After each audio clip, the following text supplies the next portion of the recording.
Hello, ladies and gentlemen, and welcome to the match this evening. I'm your host, Kamika, and this is going to be Richland versus Nova. This is the finals of the NJCAAE. That's the National Championships of basically esports for collegiate associations, and I'm joined for this awesome occasion by Kinkers. How you doing, dude? Hello, I'm doing well. Just survived a Monday. Working through it. Hopefully, this game goes well for both teams and no server issues. Dude, I gotta be totally honest with you. I'm having a little bit of a case of the Mondays myself, and what better Yeah, way to break out of the Mondays than getting into some awesome League and of with League of Legends? Legends. Heck yeah. Absolutely. If there's one thing in this world that will increase your mental state, it's playing League of Legends. Is it? Yeah. Yes. Yeah. It's a fun game. If you haven't tried it, I would recommend to play it. Just LeagueOfLegends.com.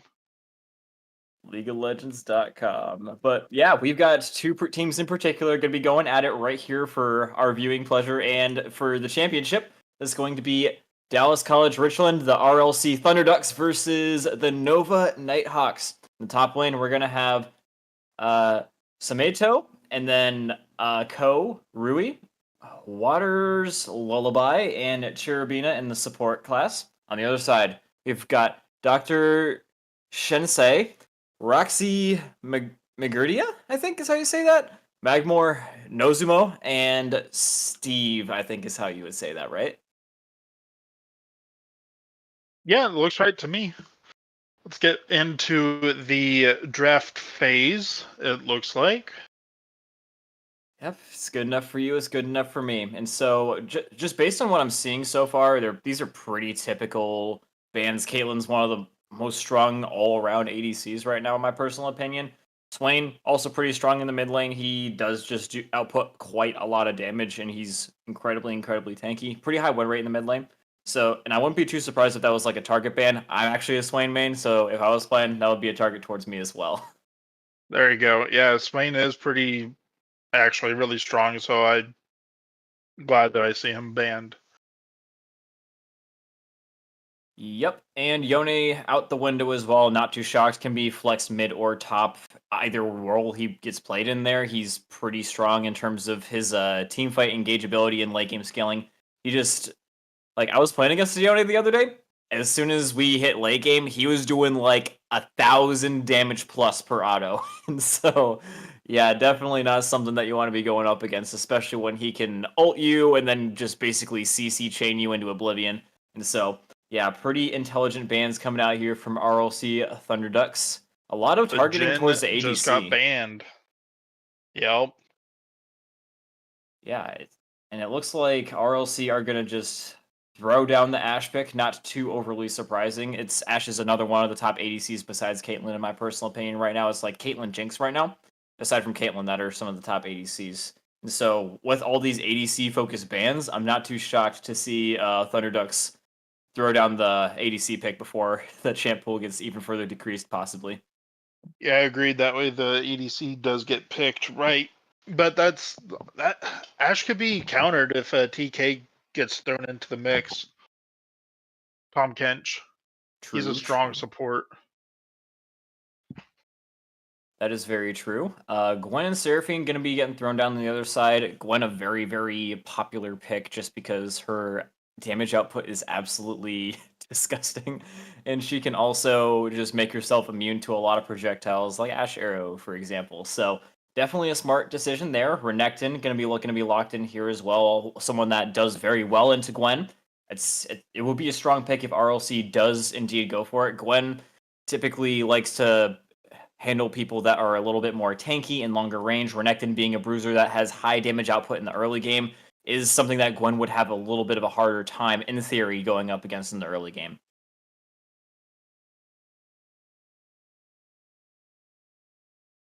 All right, so either going to be picking ADC or jungler here. Not too shocked to be seeing Varus being thrown down here. Yeah.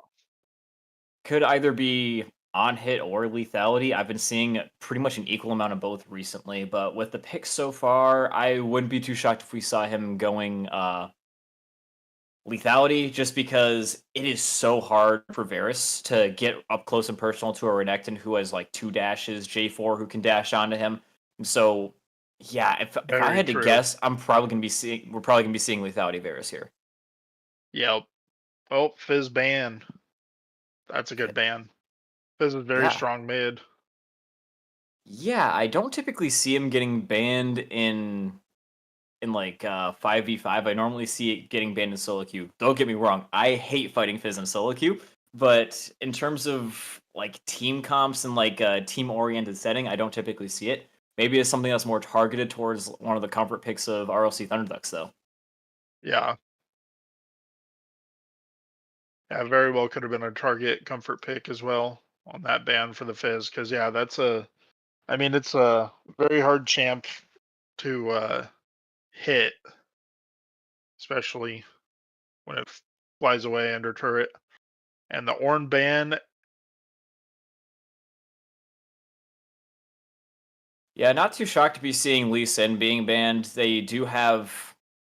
I'm a little bit shocked to be seeing the Orin ban, unless they're thinking Gwen could possibly be flexing jungle.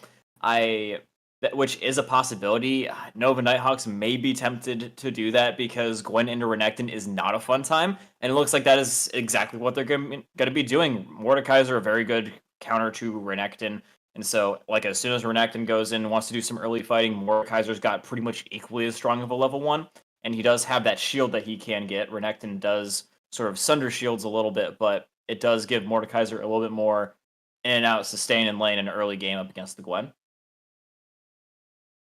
Sorry, against the Renekton is what I meant to say there. Lulu for support for RLC. That's Yeah, a I good know that. pick, especially with her ult going in on the 3 tanks that they have. We got another tank here as well. That's Galio coming in here, and You got that's Mordekaiser interesting. and Alawi. That'll be a That good is matchup. that is That curious though. It has been strong for several seasons now. Yeah, I know you were telling me like you were playing since like season 2. Alawi, about how many seasons has Alawi just been utterly OP and ridiculous? I know from my experience in the games that I've played as her, it's ridiculous. I don't think she's been nerfed properly up until like a rework needs to happen, but she's not going to be reworked because she's a newer in that newer field of champions. Hmm. Okay. Now, what Yeah, I'm she's looking at super strong. for I haven't lost with her in top yeah. lane. Yeah, whenever you see an Alawi, it's going to be a bad time. Now, one thing I do see for Nova Nighthawks is they have 3 characters that can go top lane. Gwen, Mordekaiser, and Alawi. And Gwen is the only one that I would really expect to be jungle. Mordekaiser I've seen in that category as well, so it could be either one. It does make it a little bit weird and interesting to wonder who's going to be going mid, because Gwen could be good into Galio a little bit because she does percent health damage. Alawi could be even better into Galio because, she's AD, and Galio is good into mages. So, yeah, now that I think about it, Gwen going mid would probably be a catastrophe. So I don't know why I said that. Definitely going to be seeing Gwen going in the jungle, in my personal opinion here. And then probably Mordekaiser top, and then Alawi mid of all things. That is definitely a first for me. Have you ever seen Alawi mid in all your days, Kinkers? I have not. No, that'll be the first for me if that is the case. It looks like Mordekaiser is going mid though. Okay, yeah. I mean, it was one that could pretty much go either way. Alawi's also pretty good into Renekton. Like, say she takes like she could either go Grasp for some sustain, or she could go Conqueror. I could really see it go either way. I'm not too adept on the That's going to Alawi be a versus Vector matchup. strong mid jungle top lane for red team. Yeah, so looking at these comps side by side, Not even on Richland. Sorry to interrupt you. Yeah, it's all strong picks all around. That'll be good. Yeah, This will be a good first game. Yeah, I agree. Just looking at these comps side by side, I do kind of favor Nova's team just a little bit more, as crazy as that sounds, just because they do have the Seraphine ult, They do have a quite decent amount of late game scaling. They have the Mordekaiser ult taking people to Brazil. My one concern, though, is this Varus. He is going to be one of their major sources of damage in the early game. And so That is going to be a hard ADC late game, yeah. Yeah, and they do have quite a decent bit of engage. So if I do see that they do have a lot of peel for him as well, but if he does get caught a little bit out, there's a high possibility that, like, say Renekton goes in, J4 goes in, they can both quite easily deliver a Galio ult right on top of his head.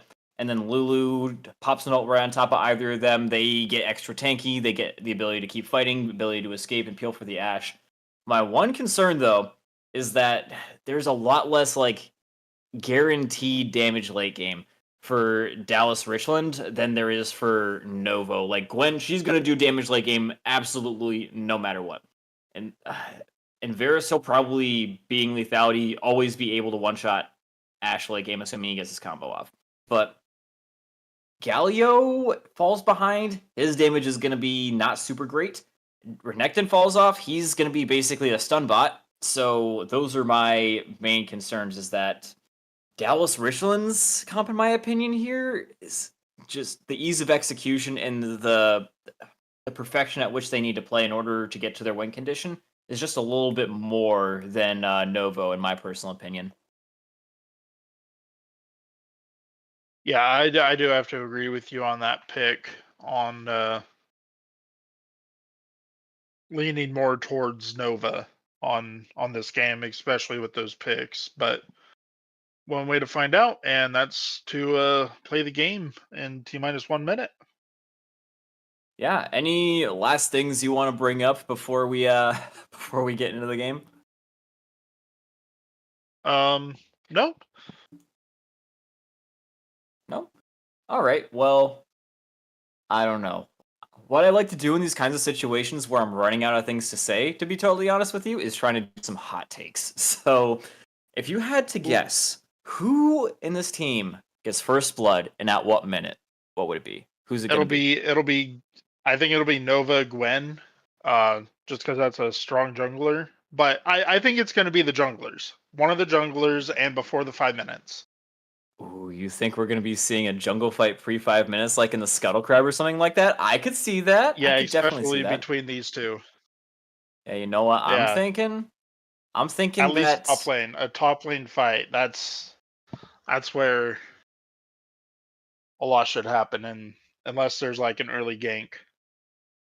You know what? I could also see the top lane as well. Like, Alawi and Renekton, I could totally see both these dudes just, walk into the same bush pre 1 minute and then just having a little bit of a slugfest. Both of them thinking they're going to win, and then one pulls out a little bit of a surprise, miscalculates the other's, what's it called? The other's cooldowns and gets killed a second before their Q comes back up. Stuff like that. Could see that too. Yep. But as for me, I think it's going to be a little bit later than that. I think we're going to be seeing first kill going into the hands of Varus, and I think it's going to come around the time where I think what we're going to be seeing is probably Varus and Seraphine trying to hit 6 first, and then just brutalize the Ashe like that. That's where I think the first blood's going to come from. Okay. Welcome to Summoner's Rift.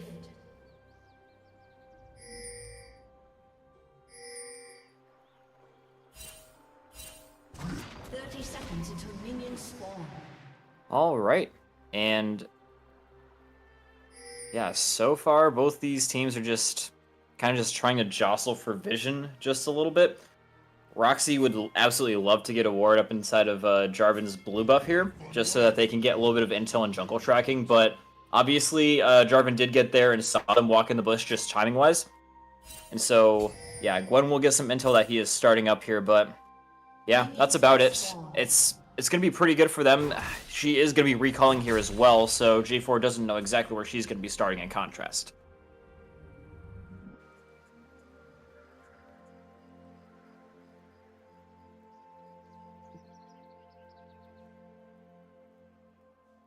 Looks like Renekton warded red side's red.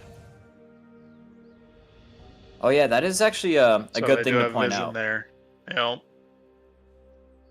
I'm seeing what you're seeing. The client didn't load properly. I was just To me. But, yeah, it's looking like both junglers going to be starting on opposite sides. Gwen going to be starting out bot to try and make her way towards the top. Probably just going to be going for a full clear, get to 6, and that's about it. Allow does have an opportunity to go for a gank onto Alawi potentially here, and if she does play her cards right with the wave states, could be looking pretty good. Well, blue does have that upper hand with the red warded, because that'll give them intel that Gwen is rotating top on that, so... Yeah, at this stage, I think both junglers know pretty much around where each other are going to be starting at. Yeah. Which, and I think that's exactly why we're seeing Varus and Seraphine allow the wave to be pushed at them so strong. And, ooh, could potentially be a big fight here for... Danger going on in mid. Both junglers react.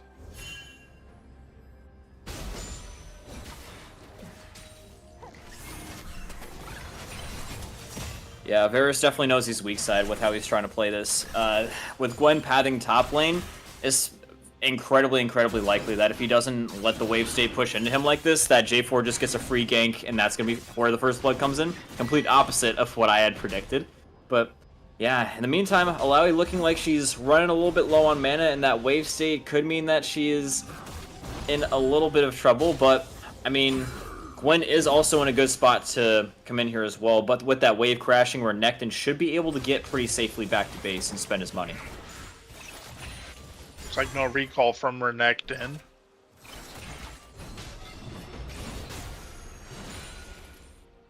Looks like he's playing it safe in the bush, trying to get that last wave clear before he does go back. Yeah, it's just a really unenviable position here for Alawi. Can't really do too much. Only got enough mana for like 1 W, and that is literally it. Wave pushing into Renekton. He's going to try and get a freeze off here. Gwen's pretty much would love to recall here, but if she does, Alawi's basically as good as dead. And so it's going to have to come in here and try and fix the wave. Otherwise, top lane is basically over in Renekton's favor. I do agree. J4's recalling...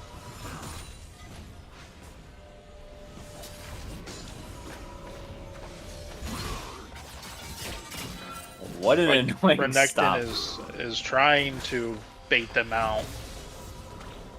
That's exactly. Yeah, a lot of time being wasted for the Gwen here, I do have to say. It's definitely going to be putting her a little bit behind in terms of tempo, and the fact that Samedo is still going to be walking up and further stalling Gwen's back, that's a whole camp that J4, probably 2 camps, maybe even 3 that he's going to be able to do before Gwen even gets back to her next rotation of camps. And so that's going to mean that he's going to be probably at least a level up on her going into this next fight.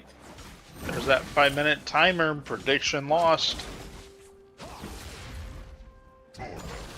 Yeah, I'm not too overly shocked that both these teams are, you know, playing it nice and careful, cards close to the chest. But I did expect that we're gonna be seeing lethality Varus, but I mean, on hit, heck, I definitely see the reasoning for that as well. Even though my reasoning was that he was probably gonna get dived a lot, they do have a lot of tanky people, and on hit is going to be a lot better at just doing overall damage to that. Say you build something like Jackshow as well, definitely can sustain himself while he's doing that on hit damage. So that's probably the route that they're going to be taking here for Nozumu.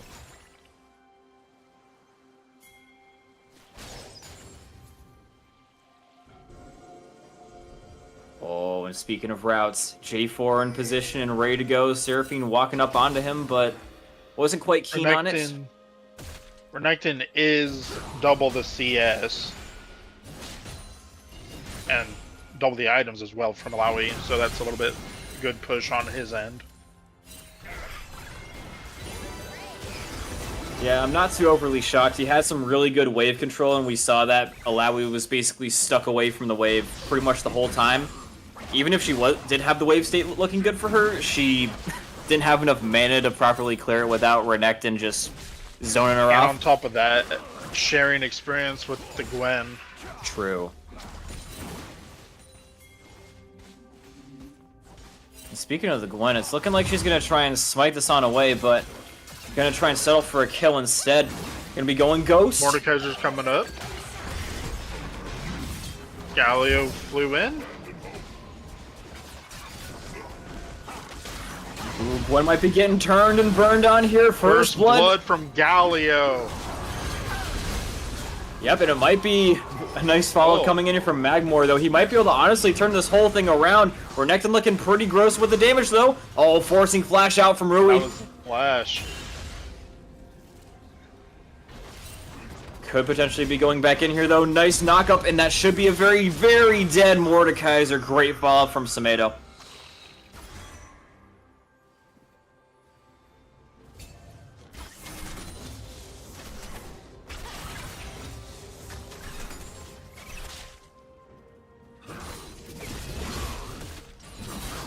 That was very good execution on that team fight. Well, the little fight there that they had in the blue jungle. Yeah, I definitely agree. I mean, they definitely... The fact that Galio was able to flash away and then come back in when his cooldowns were up, absolutely key to that fight. And the fact that he also knew the limitations of his champ to know, like, okay, yeah, we can keep him CC'd for this long. Renekton can dash into him and CC chain him like that. It's also really good communication of that as well, just making sure that they have all their cooldowns lined up and ready to go.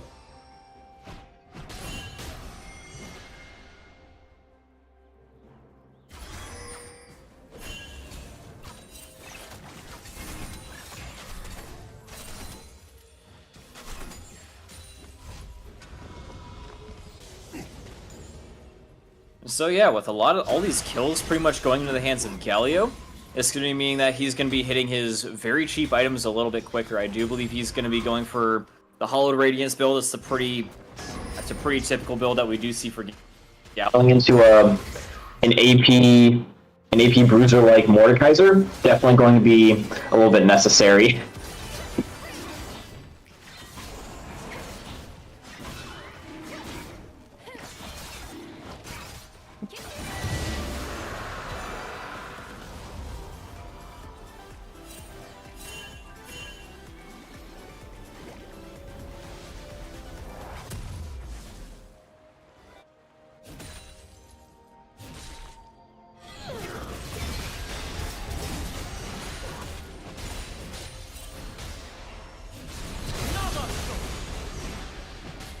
Renekton might have gotten a little bit baited out into here. Alawio coming in and Mordekaiser trying to go in for the follow-up.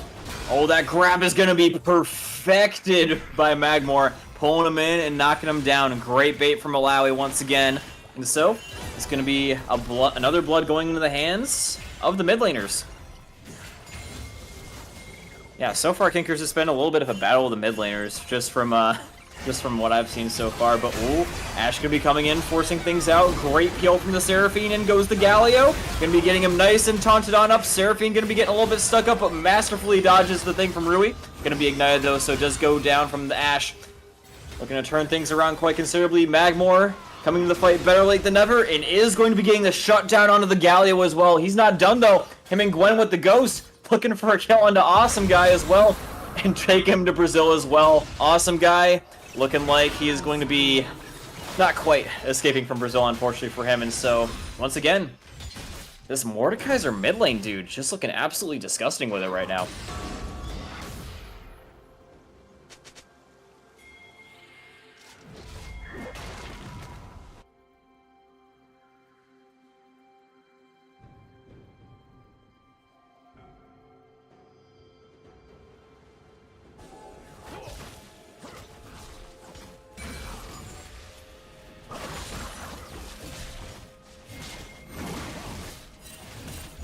So Kinkers, any changes to our predictions based on what we've seen so far? I mean, we've got Mordekaiser kind of cleaning house, but he's kind of the only one with kills, so any thoughts on that?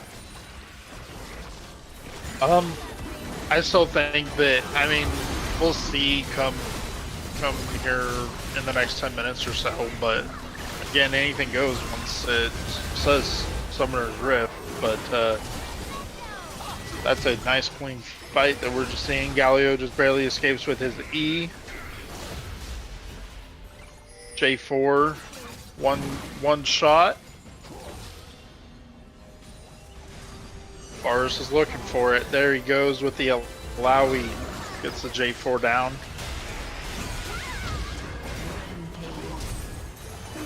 God, this is starting to look a little bit dire here for the blue The side. Ash arrow hits Seraphine from downtown.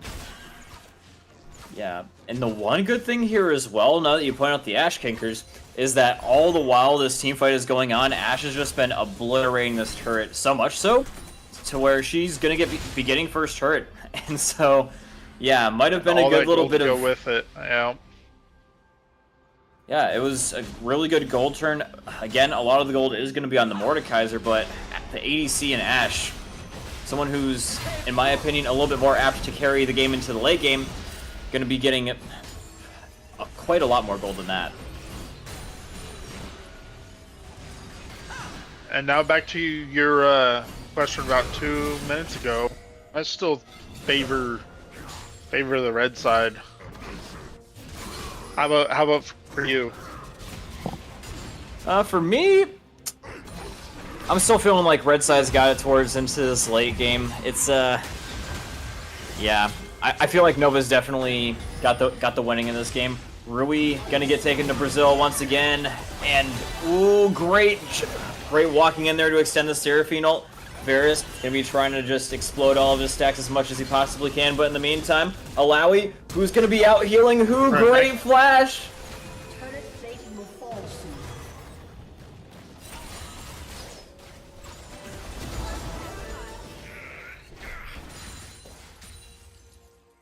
We're only 13 and a half minutes in, and this is already a 15 kill spread. Pretty good numbers. Especially with the Mordekaiser having 6. Yeah, I know. I was pointing that out a little bit earlier. It's all well and good to have like more kills, but the one concerning thing is that all the gold is pretty much congregated onto the Mordekaiser, who, if fed, can definitely buy your team some time to get things going towards the late game. Like, give your late game carries some time to skill if they're behind, and also is just an absolute push menace. Like, try to go and gank Mordekaiser if he's trying to split push. You're gonna need to bring more than one guy, and one of them is pretty much definitely going to die because he can pretty much force the 1v1. It is a very good position that we do find Nova Nighthawks in with that. As you saw there on that last screen that was just brought up with the gold lead, Mordekaiser was ahead nearly 2,000 gold from 1,500 gold from the Galio. And that's a good chunk. He's at 6,500. The next one is Ashe, and she's the one that took down the bottom turret, so... Yeah, and that does go to show you just how much getting that turret play for Ashe did do. Only being 500 gold behind the Mordekaiser. Yeah.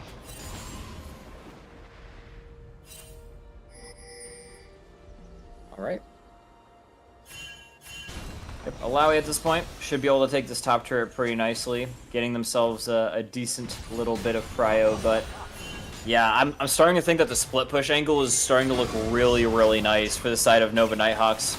On the one hand, you've got Alawi who demolishes towers. On the other hand, you've got Mordekaiser who can split push the side lane, and anyone who goes up after him, Renekton, Galio, literally anyone that they would send to the side lane is going to be losing to him. So, yeah, definitely looking like another solid win con going to be developing for Nova. That is what I was thinking there in the start. Or even during pick, I was thinking because Mordekaiser and Alawi are both super strong champions.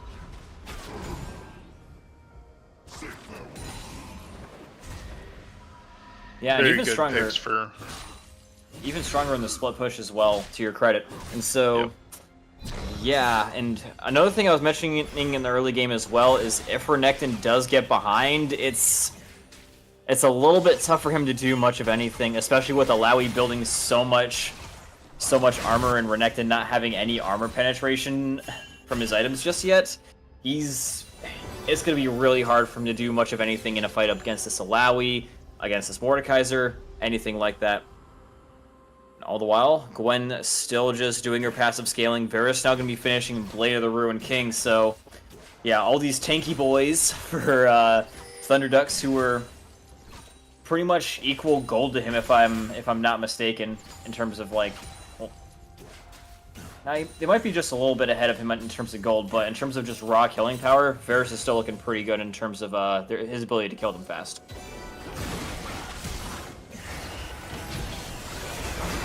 We're going to be putting that to the test, though. Great PL from Seraphine, but will it be enough? No, it will not. Gwen going to try and come in and save the day, courtesy of the Galio ult. The needles are going to be flying. Rui trying to buy some space, and Renekton coming in to save the day here as well. Roxy Magurdia is going to be trying to play some healing games, but can't quite get it done. Take him into Brazil, and it's looking like Semedo might be going down here. Yes, he will. And so, it was a decent little bit of trading out being done by the side of RLC Thunderducks, but at the end of the day, as soon as Mordekaiser shows up, it's game over completely.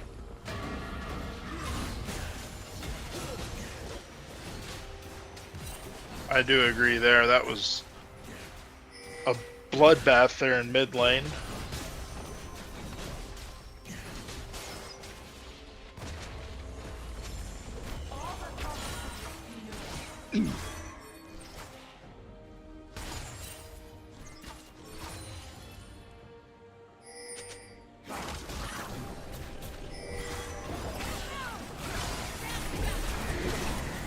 Horus just barely going to be escaping. Blue side with the rift going out. Yeah, they were trying to take advantage of their opponent's back timer, but unfortunately they're going to be getting back to lane in time before they can take the turret. Yeah, Mordekaiser just came in and teleported just to hold off mid lane for another little while. Keeping that turret. Dragon's back up here momentarily.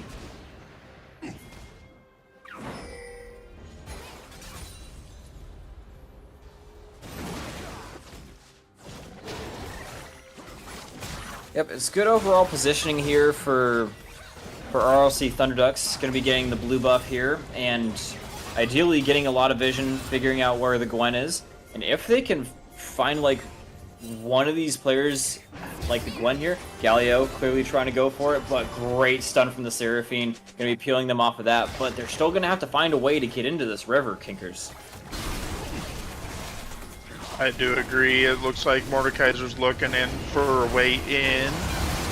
You've got the Alawi teleport coming into the back line. Red team stole the Chem Drake. That's a big buff. They're at 3 now.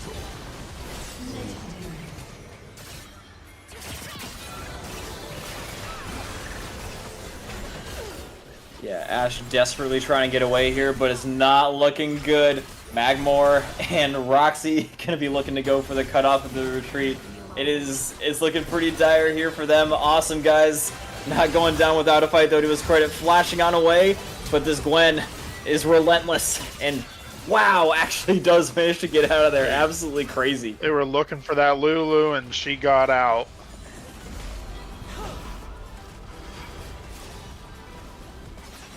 Everybody on the red team just barely touched there.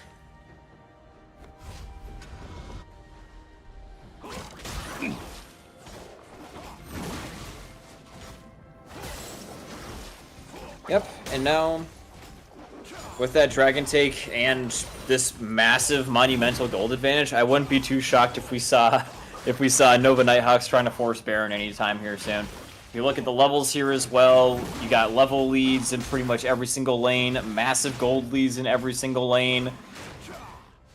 And so, and damn near fully stacked things here as well.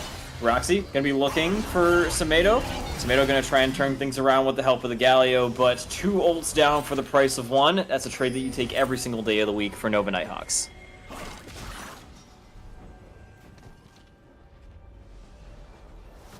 And in the meantime, Mordekaiser are going to be split pushing, trying to just, if their opponents do fight them for the Baron, it's going to be pretty free and easy for Magmor down here to go in and take this turret. So Yeah, if he does clock like 1 or 2 dudes down here coming after him, which is pretty much going to have to be the case in order to stop him from taking this turret, that is when they will go for the Baron. Or what they could do here as well is just prioritize taking the turret, get kills, and then go Baron. Both are very good strategies. It's like everybody is rounding to bot lane. We've got the J4 with the Galio. Gwen's not too far behind the Mordekaiser. Got the Mordekaiser recalling.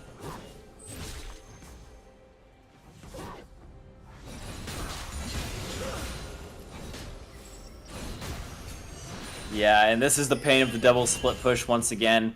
Like, if it's bad enough having one Fed split pusher and Mordekaiser that you have to send all you guys to deal with, but when you've got 2 Fed split pushers, how do you even deal with that?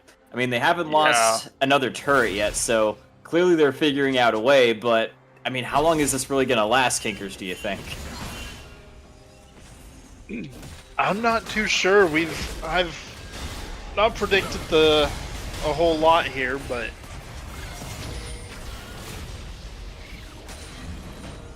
for the timing,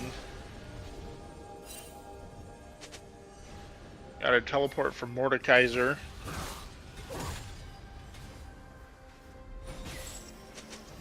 Everybody's hurt on blue side. Well, the majority on the top lane, and they're trying to look for mid lane push, but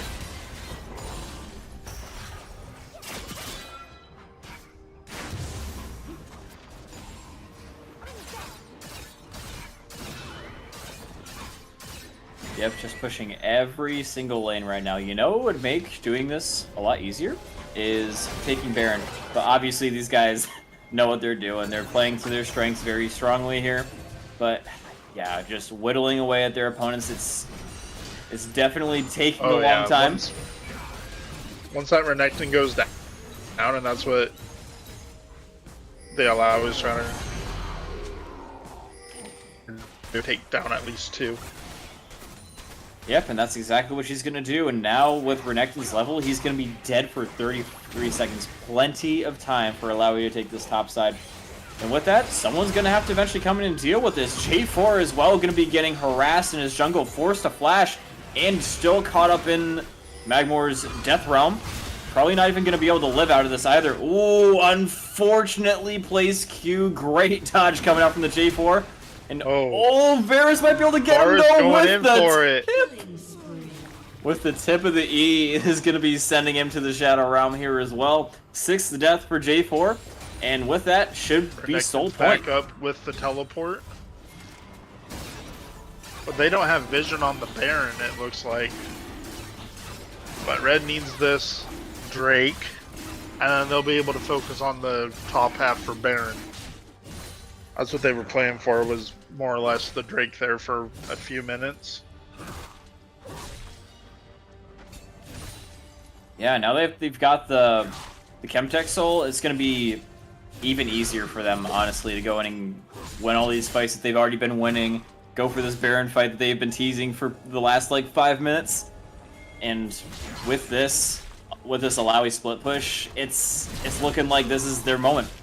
It's pretty much looking like a matter of time before they take this Baron and end things off here. One last good fight potentially could swing things into the favor of ROC Thunderducks. It's going to have to be a really, really good fight, but, I mean, we'll see. Baron has started.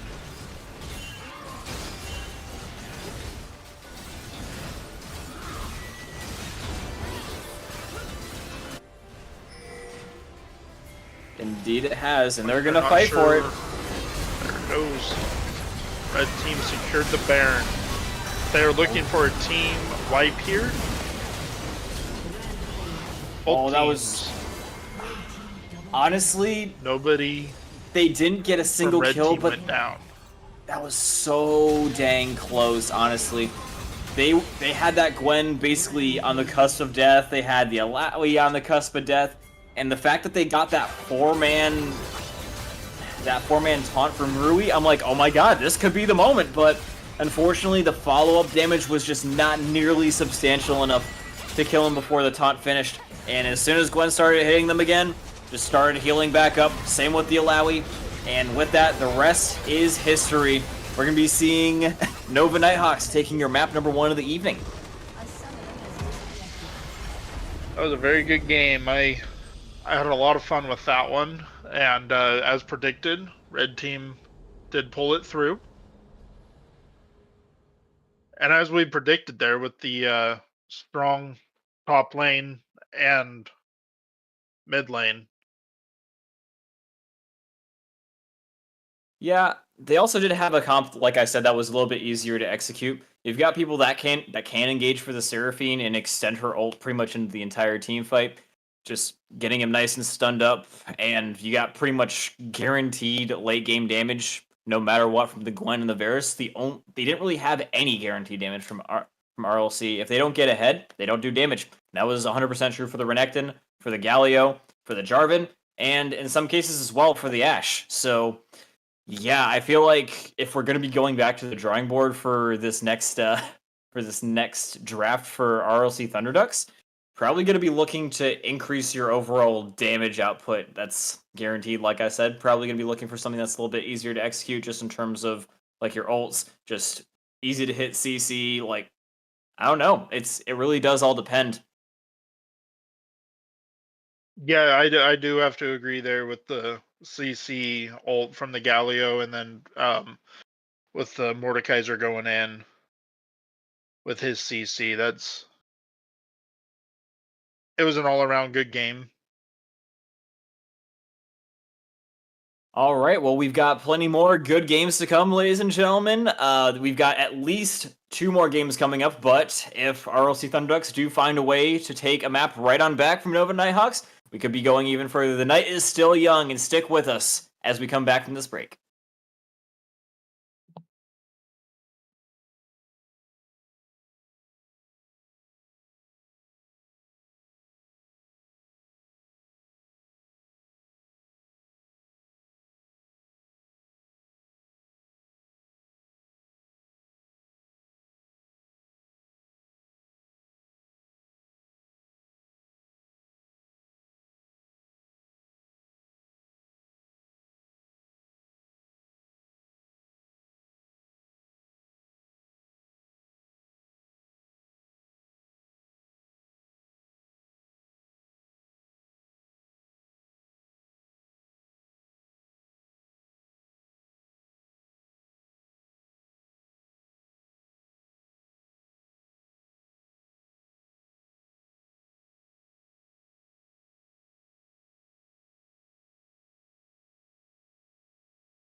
Hello, hello, hello, ladies and gentlemen, and welcome back to the match this evening. I'm your host, Kamika, joined by Kinkers, and this is going to be RLC Thunderducks versus good old Nova Nighthawks. In case you guys missed map number 1, Nova Nighthawks did quite handily defeat their opponents, mostly due to the fact that their Mordekaiser and their Alawi split pushers got super duper fed, and the Gwen was able to catch up with the Varus into the late game.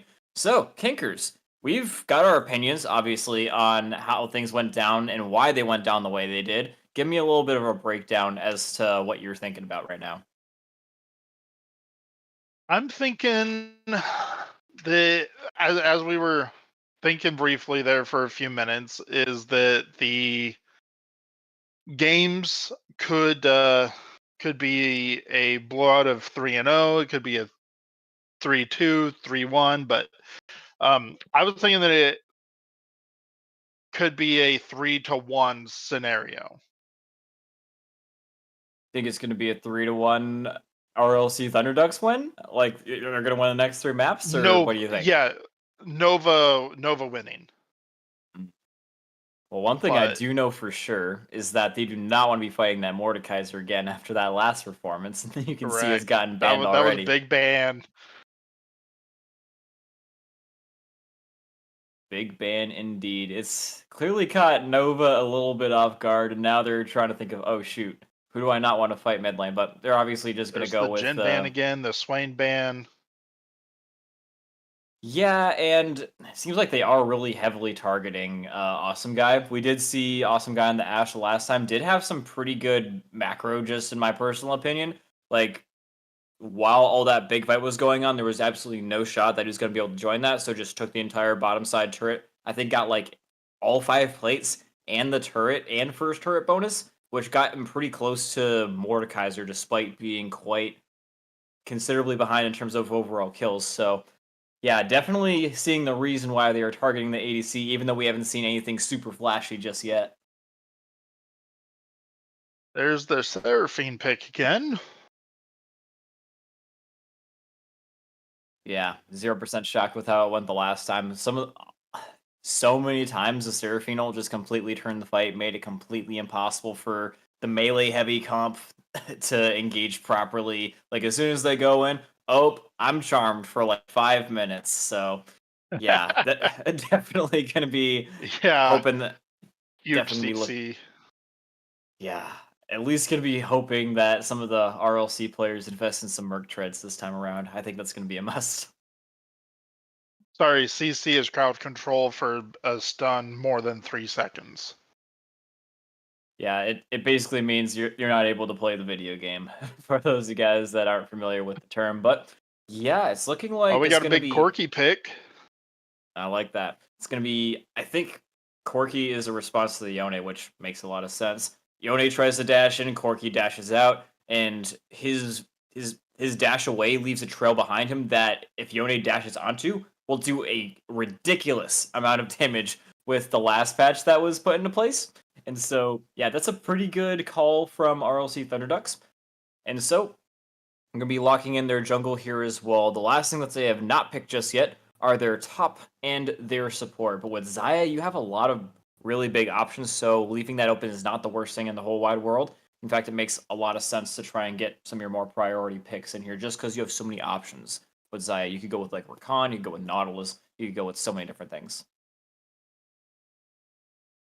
Yeah, I do agree.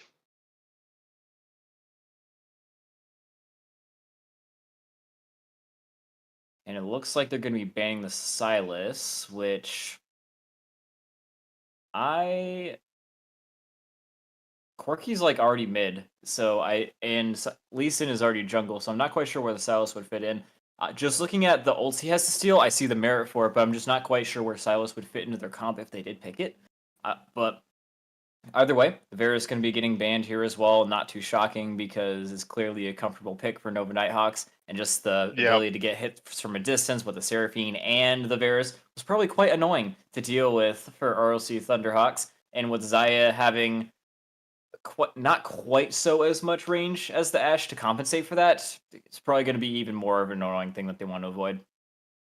I think they might have Nova used their strong champions in the first game when they could have like divided it up, like had a instead of having the Mordekaiser and Alawi right out of the gate, or even Varus, you had that was a strong first pick for the first game, like we talked about.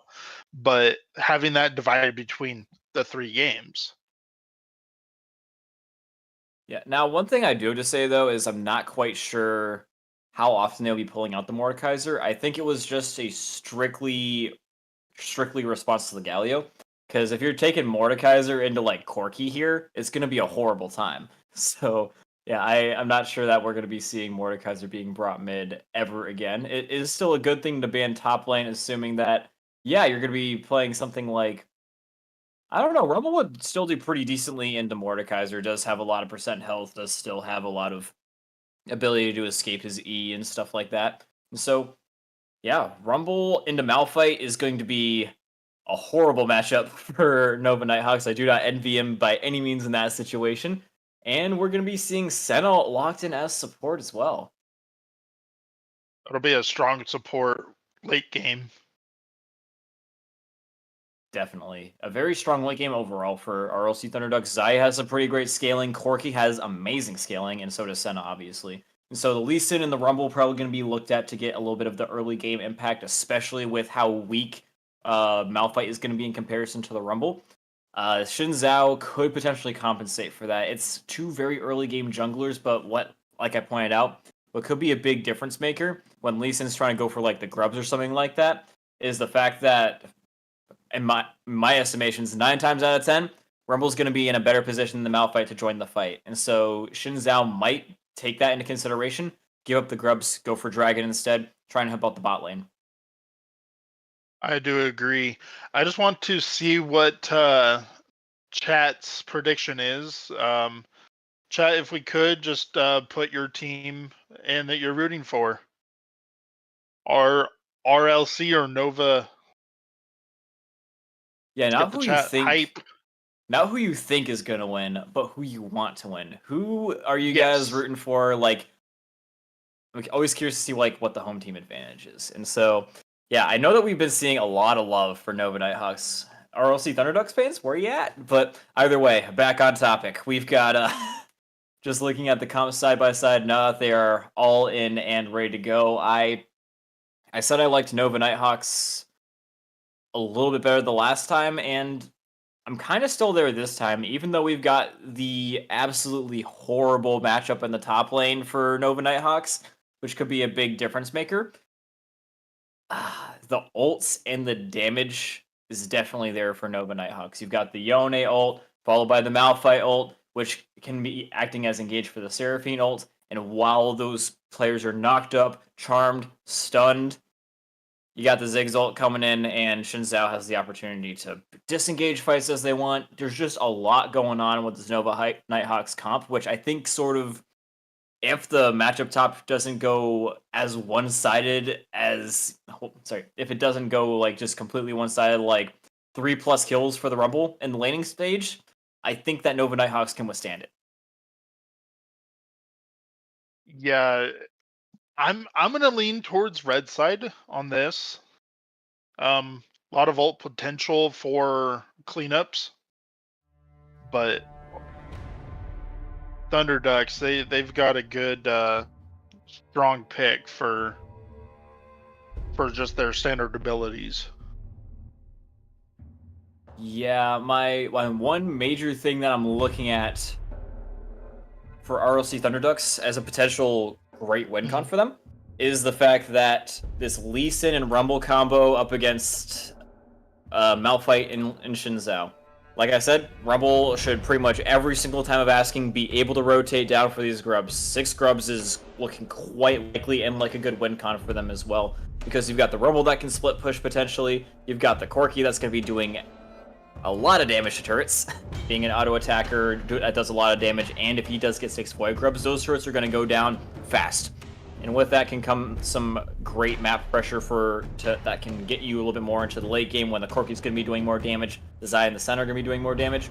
And so, yeah, one thing I did neglect to mention though, Kinkers, is as much engage as Nova has, Dallas has equally as much disengage from the Senna with the shields, with the Lee Sin kick away or kick towards, and the Xayah ult as well, letting the feathers fly, basically makes her unhittable by the Yone ult, by the Seraphine ult, by the Malphite ult.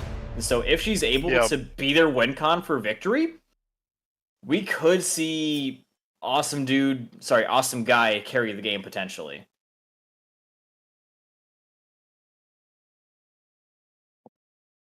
Yeah, I think that this will be a good second match. It can lean on either blue side or red side. Other than that, we're just gonna get through the delay here for a moment.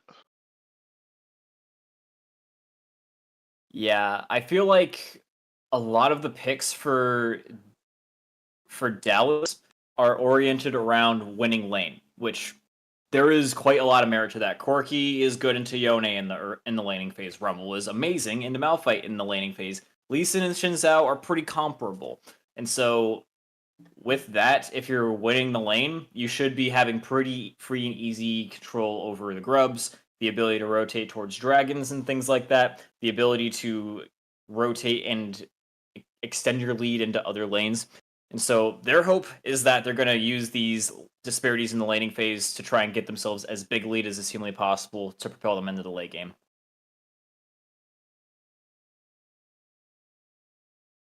Anything else that you want to add before we cut it to a little bit of a break? Nope, I think that we are good to swing into a break for a minute. All right, in that case, we're going to be going to a very quick break. Emphasis on the quick, ladies and gentlemen. As soon as the spectator delay is done, you'll be seeing us again on Summoner's Rift. Don't go anywhere.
What is up, ladies and gentlemen, and welcome to Summoner's Rift. We did just get done not too long ago talking about our thoughts on this game so far.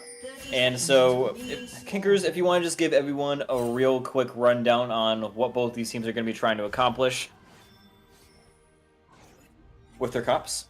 We are looking into game 2 on this, accomplishing the taking either a 1-1 or 0-1 or 0-2, excuse me. Yeah, more specifically, gonna be looking to get some good stuff going on in the early game for the side of RLC Thunderducks, and looking for some late game team fights. It's basically the gist of Nova Nighthawk's comp. It worked out pretty damn amazing for them in the last map, winning. How many kills were they up by the end? Like 14 plus? I swear it was probably more than that. I think. Wish that I saved that. Yeah, me too. I think it was 28 to 15? Yeah, it was double digits at the very least. Yeah. But it was a very good first game.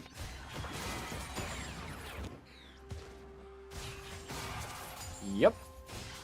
And so we're already seeing a lot of harassing going on here from the two AD bot laners versus the two AP bottom laners. So yeah, they're gonna be getting the push, just trying to.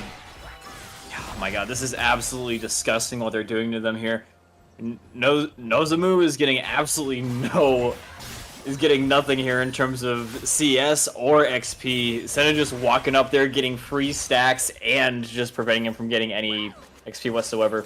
Level 2 advantage going to be gained here as well. And so, yeah, if Ziggs does try to go up for this, it's going to be more free damage for Awesome Guy.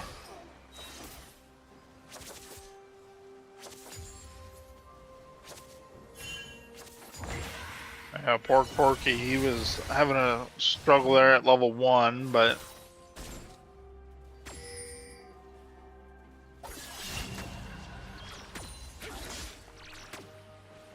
Yeah, this is a pretty good one for Corky. As you can see here, that's pretty much what you can come to expect seeing over and over and over again. As soon as Yone tries to dash in, Rui dashes away. And something I'm curious to note here as well is that Lee Sin is going to be starting topside and looking to go for a gank bot. Magmore trying to get first blood going on here, at least doing a little bit of damage. Damage that he will be healing back just a little bit more easily because he doesn't have the Doran shield. So if he can get rid of these healing pots, could be pretty worth it for him.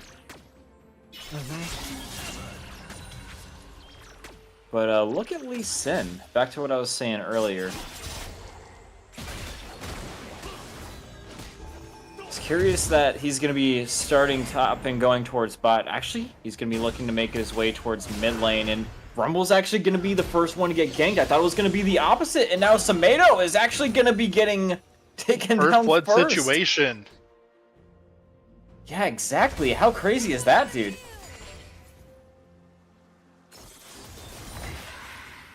I am personally a little bit shocked at that happened because, you know, like we said, Rumble on paper just obliterates Malphite, but clearly Xin Zhao tried to tip the scales in a way that I was assuming that Lee Sin would try and do at least early on. Lee Sin might be in a little bit of trouble here as well. Going to be getting slowed, forced to flash, and just like that. From the flash. God dang, so far it's looking like a little bit of a jungle diff in the hands of Roxy Magurdia, but I mean, things still remain to be seen. Still some good farm going on here from Lee Sin, only behind by a kill, and there's still quite a lot that can be done. Even though Malphite did get assisted with that first blood onto Rumble, it's still not enough to where he's just going to be able to beat out the Rumble. And so, if Xin Zhao doesn't come back top, like, again, and Rumble does manage to get the wave state going good for him again, it's still just as likely that Rumble is going to be able to get right back into this top lane.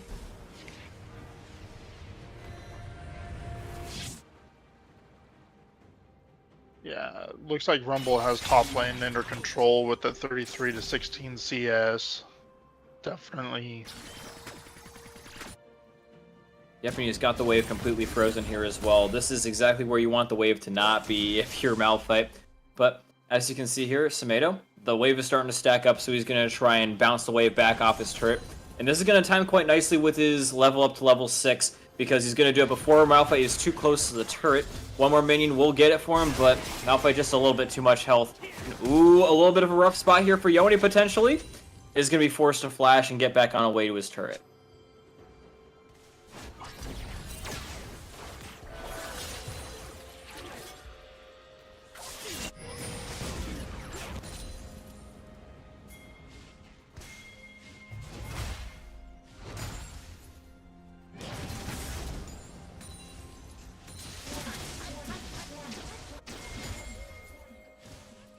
Oh man, and it looks like they're really trying to punish the Rumble pick here. Coming in with Seraphine as well. Oh my god, this is Rumble. a dead Rumble. He is getting the treatment right now, dude. And so, Yeah, things are clearly not going according to plan for RLC Thunderducks right now in the top lane. Rumble got rocked in the jungle. Looked like Yeah, he was Jake- going down there to ward that little bush, and it didn't work out in his favor.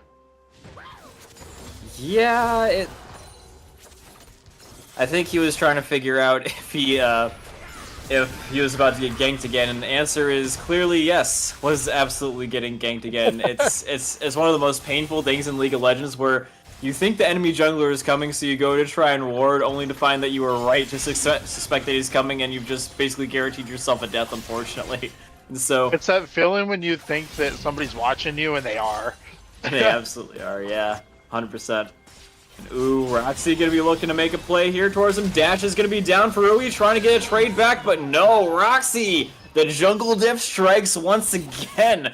And man, oh man, is this starting to get a little bit out of control, but I mean, despite the fact that he's got all this gold on himself, the overall gold differential is only 100 in their favor. Yep. And that's mostly due to the fact that these lanes that are pretty much expected to win are going to be up like double CS. Like the Zaya's kind of bullying the Ziggs. Rumble, when he's not getting 3-man, 2-man ganked, is bullying the Malphite off of CS. And so, yeah, while Xin Zhao does have a solid lead by himself, no one else is going to be feeling that lead as much in their individual lane states.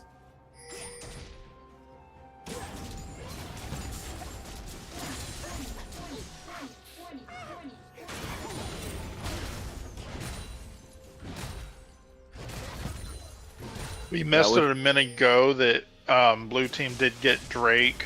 Lee Sin soloed it, it looked like. No contest.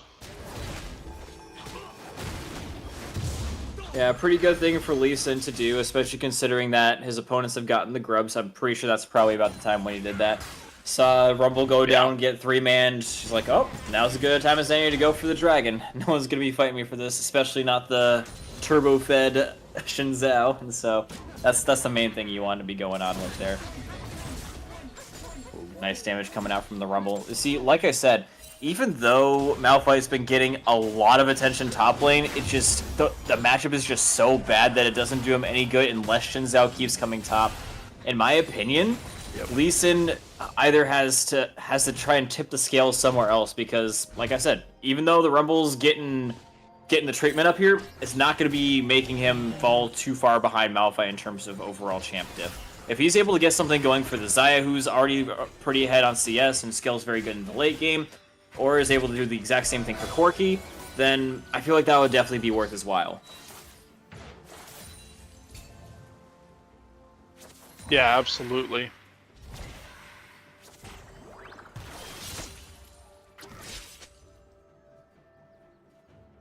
And what's Senna's Oracle Lens? They could totally, with the lane state, go for a little bit of a lane gank if they really did want to, but it looks like Lee Sin, due to the grub spawn timing, is going to be putting a little bit more emphasis on that, which makes sense. If his opponents do get, if they do get 6 grubs, that would be a complete catastrophe, because not only do you have Yone, who's an auto attacker, but you have Ziggs, who takes turrets equally as fast, if not faster, than Yone. Mm-hmm. So definitely a good thing to try to avoid if you could possibly help it, if you're Lee Sin.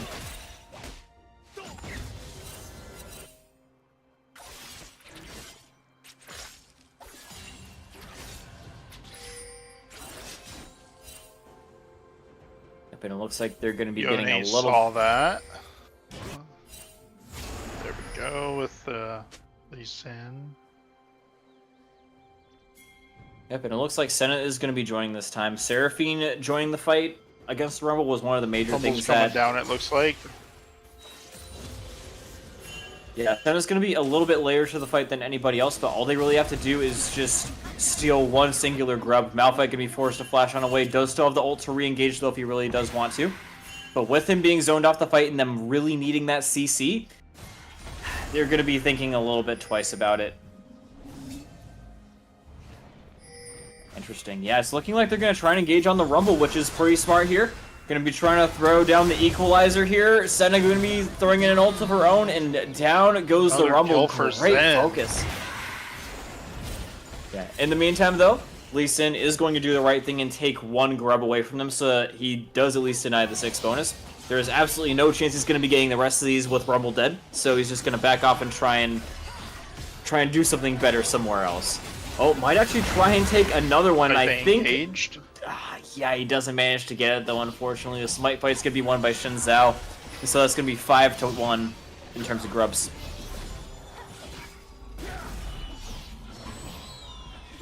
Man, Shin is still thirsting for this, still looking for it. Rumble teleported back top.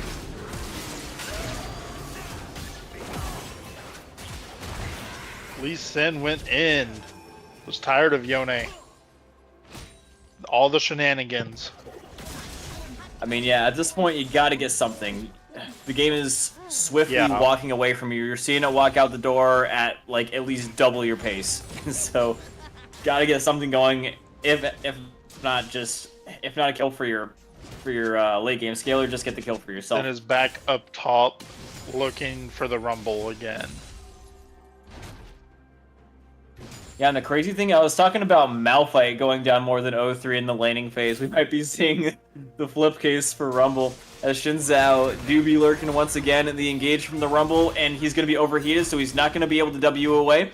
Gonna try and do that now. Malphite ult going to be coming up pretty soon, as if they even need it. Shin Zhao's just got so much damage up front, and so much knockup, that Samedo just can't stand a chance.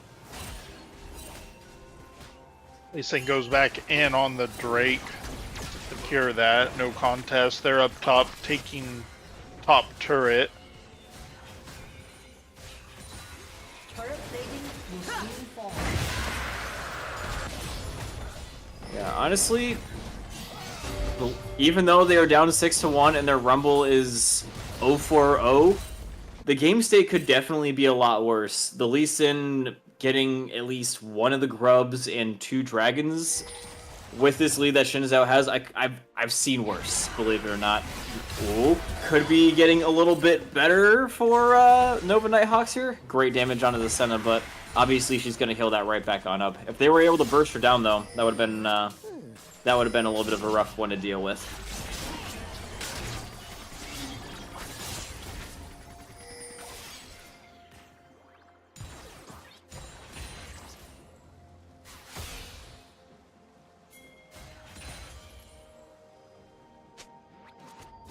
Yeah, I feel like at this point, Lee Sin, I don't know.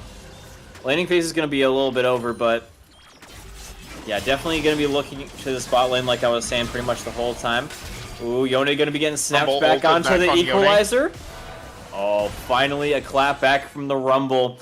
Is going to be getting a little bit of gold, but also does potentially give the opportunity for a gold reset. Shin Zhao definitely going to be eyeing him up now. He's actually worth money again. Absolutely. Yeah, when Rumble ulted the Yone Spirit, I knew Yone was going to be in trouble on his backdash. It was a hard thing to see there, but it was barely on a glimpse. Yeah, I did see that as well, and it was a really good decision there from him. You can see where oh, great dodge from the Xayah as well. The feather pullback is going to do insane amounts of damage. But, oh, Yone going to be coming up behind. The bomb going to be coming down from Ziggs. Oh, he is going to be nailing it. The barrier is not going to be saving. Oh my god, it actually does! Yone's just a surprise for me with the question ping. I need a health check on that Xayah, dude. Oh, that no. is ridiculous. Xayah's hanging in there, staying in. Yeah, Mr. 1 HP coming back in for seconds. Magmor might be looking to die here, as is Shensi. 1 kill is all it takes for Lee Sin to do something as he shuts down the Malphite. Could be looking for more, but I don't know. That might be a little bit greedy. Yeah, we're only 1k gold spread, but it's still anybody's game at this point. It's 4-7, but that was a good team fight on blue side.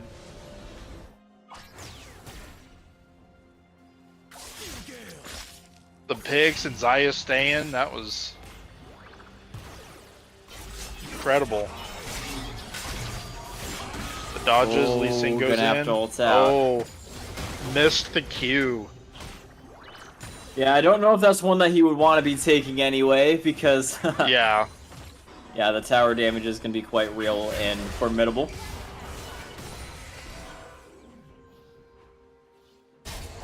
Game state's starting to look a little bit better as things are going on.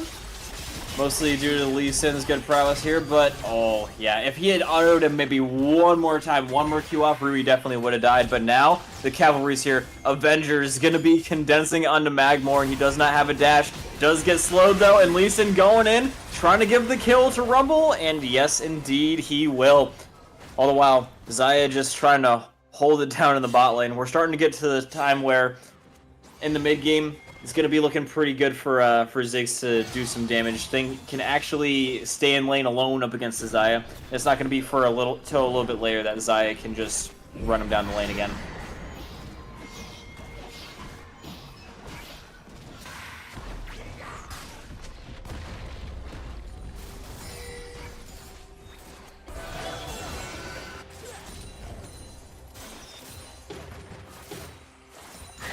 The team got second turret there in bot lane.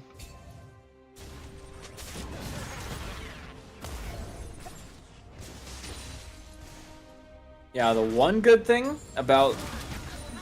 Well, sorry, another good thing about how Lee Sin has been playing this and getting those 2 early dragons is they aren't going to be forced to contest as early on for the soul.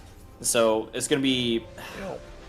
Especially for a Mountain Soul up against this team comp, that's definitely one you want to be contesting for. Hold that thought for just a second. Cherubina's going to get absolutely obliterated, but a great kill right back onto the Yone. Absolutely worth mid for support. And with that, it does open the option for them to get their 3rd drag in a row now.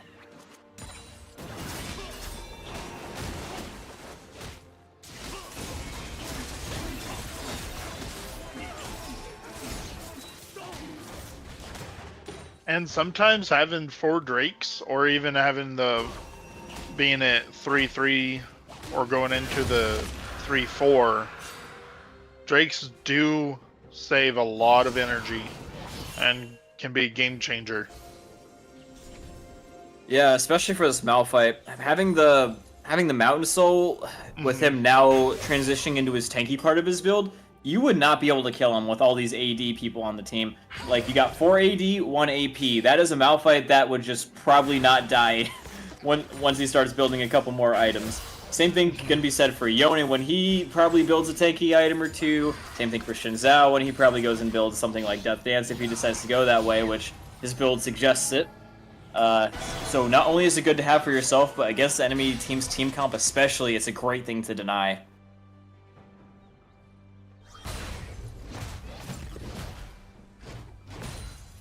Malphite's just holding top lane, making sure he doesn't lose that turret.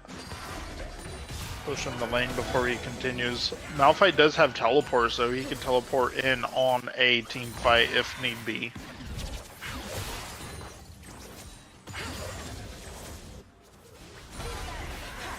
Yep, he does also have lane prio, so he's going to be able to make his way towards mid, see if there's going to be an overcommit for a gank. Yep, that's exactly what he's doing here.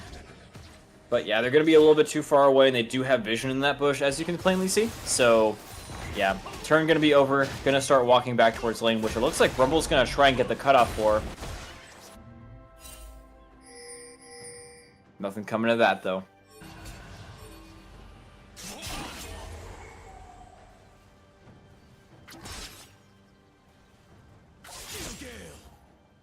Can we get a check on what red team has vision with?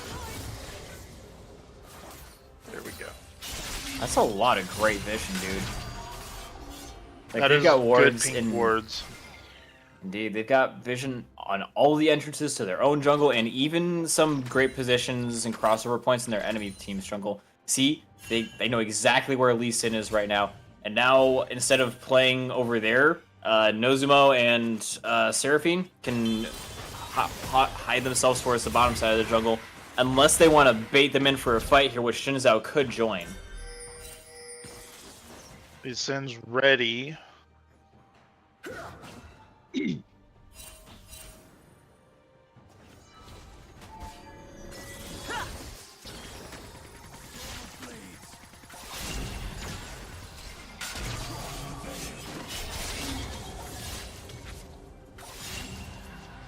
Yeah, it's just a lot of farming and posturing right now. Both these teams trying to hit their spikes.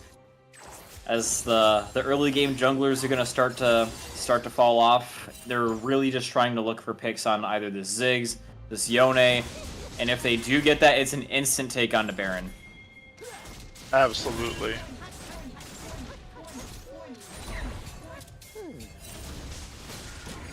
Ooh, might be a pick on the Malphite. He's probably gonna have to ult on away from this. He's trying to wait for him to flash or ult so that he can take that. Great slow, great use of the equalizer, and he is down both ult and flash. That's the manpower advantage you were looking for. And Corki with TP can join the Baron fight. They might look at this angle for the Baron.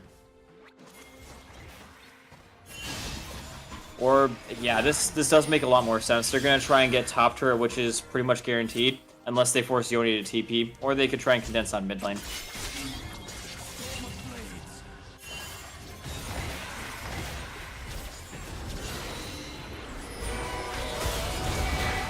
Oh, great charm from the Seraphine.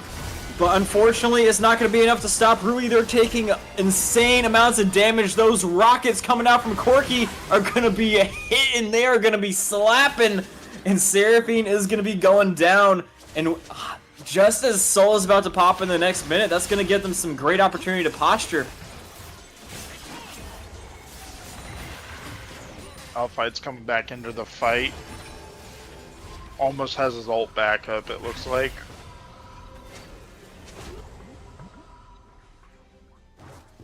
No cleanup from Malphite. Yeah, unfortunately for Seraphine, her death timer is not going to be so long because of her low level from being support. But she's actually going to be able to rejoin this before the dragon even pops. So, yeah, and because of all the ultis and stuff like that, they were having to back. So that does give a little bit of an opportunity to get first step into the pit for Nova Nighthawks. So good stuff on them for holding on to a lot of their stuff and not needing to back. Spend their gold. With better tempo in that regard.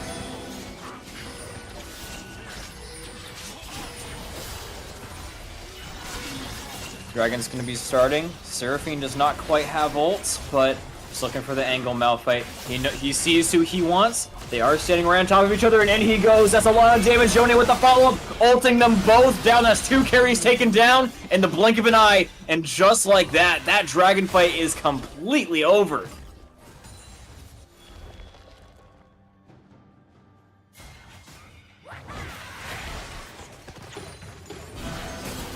Yeah, I think the major thing that was killer for RLC in that fight is the fact that both Corki and Xayah were standing directly on top of each other with the Malphite in ult range. Yep. And so, as soon as Malphite goes in with that 2-second CC on the knockup, that's a lot of damage output, but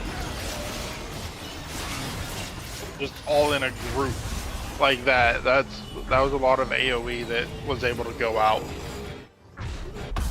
Yeah, like not only are you just half HPing your opponent's main carries just by using one ability and teeing up your Yone to do the exact same thing, which half plus half equals 100%, that's a kill. But also you're completely preventing all the major damage dealers like Xayah and Corki from outputting any damage all the while you're doing damage to them. So yeah, it's just a little bit of a positioning diff in that last fight. Absolutely.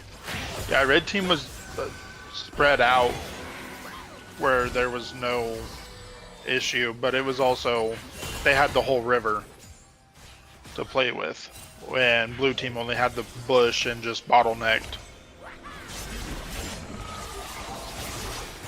Great dodges from Corki, but it's not looking like it's going to be enough. Yone's starting to hit that critical mass where if he E's at you and he hits you like 1 or 2 times, you're dead. So definitely got to be a little bit careful here, especially the Lee Sin here. He's about to get caught. He's about to get found out. Trying to dash away onto a teammate, and the shield's going to be enough. Just barely enough, but the Comet for the win is going to be getting the shutdown plus the burn from Afterburn. And so, yeah, that's going to be Lee Sin down, Corki down, and with Baron up, it's looking like the siege-heavy team is going to be looking to take a lot of turrets. He's desperately trying to get anything, though, but it's desperate at best. Trying to drop the equalizer onto himself, getting him nice and rooted up inside of it, but again, he's just so far ahead, he's so tanky that even the equalizer from Rumble is not really doing too much to him.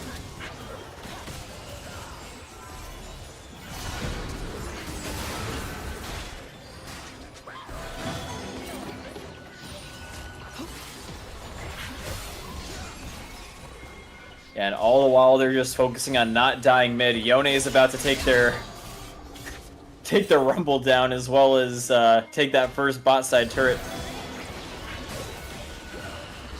Mid turret now going down as well. Unfortunate miss there from Magardia, but either way, it's still going to be getting another one down. Another one bites the dust. Lee Sin basically dead, just trying to take someone with him, but oh, actually not as dead as I thought. And yeah, in the meantime, Rui going to be taking down another one. It's a fly-in from the Malphite, but a great dodge from the Xayah. But enough to back them off from that mid turret for them to secure it. Especially with the Ziggs. Able to get massive damage off on turrets. Yeah, these fights are a little bit, the fights are even, but that just, at the end of the day, really benefits... It just really benefits Nova Nighthawks. As you can see, these fights are just going crazy, and all the while they've taken 1, 2, 3, 4 turrets, I think, and 1 inhibitor. So, yeah, that's a great use of the Baron from them. Those deaths are absolutely worthwhile. Blue team having 0 turrets, but that's a lot of defense they're gonna have to push through on death timers.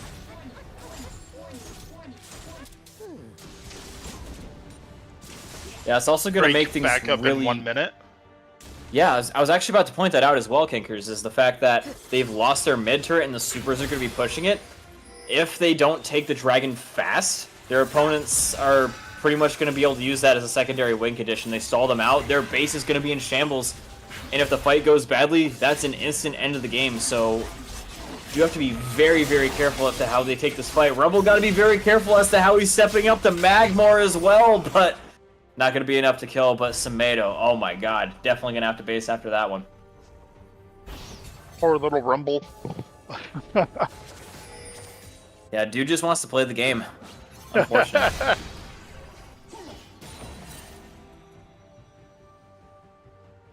No flashes are up for the blue team. They... Samedo's had enough, bro. GG. Obviously just a joke. Obviously just a joke. He's back. But, obviously just kidding. Ult F4 power. Yeah. But anyways, Yone on the split push here is definitely giving them a little bit of a... Even if they don't get this dragon, which they are very teed up to do so, Yone's still going to get 1, probably 2 turrets. So, yeah, no matter what goes on in the situation, even if you don't get the soul for... Even if you don't get the... Sorry. Even if you let your opponents get the soul, they're pretty much going to have no turrets left. So, yeah, it's a really good thing to threaten here, the Yone split pushing top. A summoner has reconnected. Looks like that we're running into some technical difficulties for Rumble. He keeps disconnecting, reconnecting. Not entirely sure what the issue is 100%, but hopefully we'll get it figured out in the next 28 minutes. Oh yeah, I would definitely hope so. I mean, like, absolutely. Yeah, but just looking at things overall on the map, it's looking pretty great just in terms of overall objectives taken for Nova Nighthawks. I just want to point out they have not lost a singular turret. If that's not great macro, I don't know what is. But yeah, we were pointing out, I was pointing out in the very beginning that if you put the Lee Sin and the Rumble together, that should equal Grubs. But if you look at the Grub differential, Shen Zhao just making it a priority to start bot and path top to make it so that the Rumble is going to be just sitting far behind and just can never get let back up again. It pretty much completely flipped it on its head. He was able to pretty much threaten a 1v1 with Shen Zhao on the Grubs, and if he did decide to go for it, he wasn't even alone with it either. The Seraphine making the rotation for it and just managing to kill the Rumble pretty much every single time they wanted to go for Grubs was a major contributing factor there. Not quite sure exactly what is going on here, but yeah, ladies and gentlemen, while we're having these technical difficulties, we're gonna cut it to a quick break until we're absolutely sure that the issue has been resolved. Don't go anywhere. We've still got a whole map to go.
All right, ladies and gentlemen, and we are back. It looks like Samedo has beaten back the storm and has been able to reconnect to the game.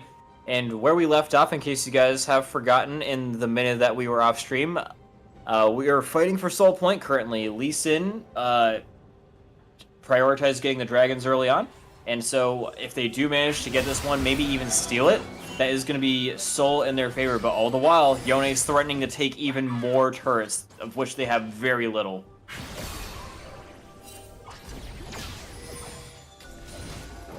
Yeah, as I was saying earlier, turrets are very important to take down Drain. I mean, altogether very important, but later in the game they're harder to get to.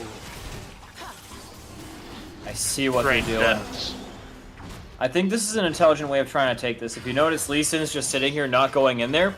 Zaya's just trying to get vision on the health, just walking in back and forth, trying to get in a position where he can go in and take it, but Zaya getting a little bit too close for the vision and is going to be getting absolutely obliterated. That Seraphine ult going to be catching the rest of them as well. Samedo getting rooted, stunned, killed, and just Nobody like that, needs the Cherubina break. following up suit shortly after. Lee Sin's the only one left, and I don't think there's much he can do here up against a fully functional Death Star. I mean, Nova. But yeah, clearly a little bit of trolling going on here, TPing when he's literally not that far away. Definitely know that they got this one in the bag. Those turrets are going down fast. And just like that, it's going to be another map win into the hands of Nova. They just had to get that ace before it was over. Good game, 12-21. Yeah, just another incredibly dominant performance from Nova Nighthawks. To be totally honest, I think you ban Seraphine going into this next map, dude. We've just seen way too much efficacy from Seraphine for my sanity's sake. The amount of ults that their support has just been able to hit time and time again, especially in that Dragon Pit, is not the major thing that's putting them over the top, but is definitely contributing to it.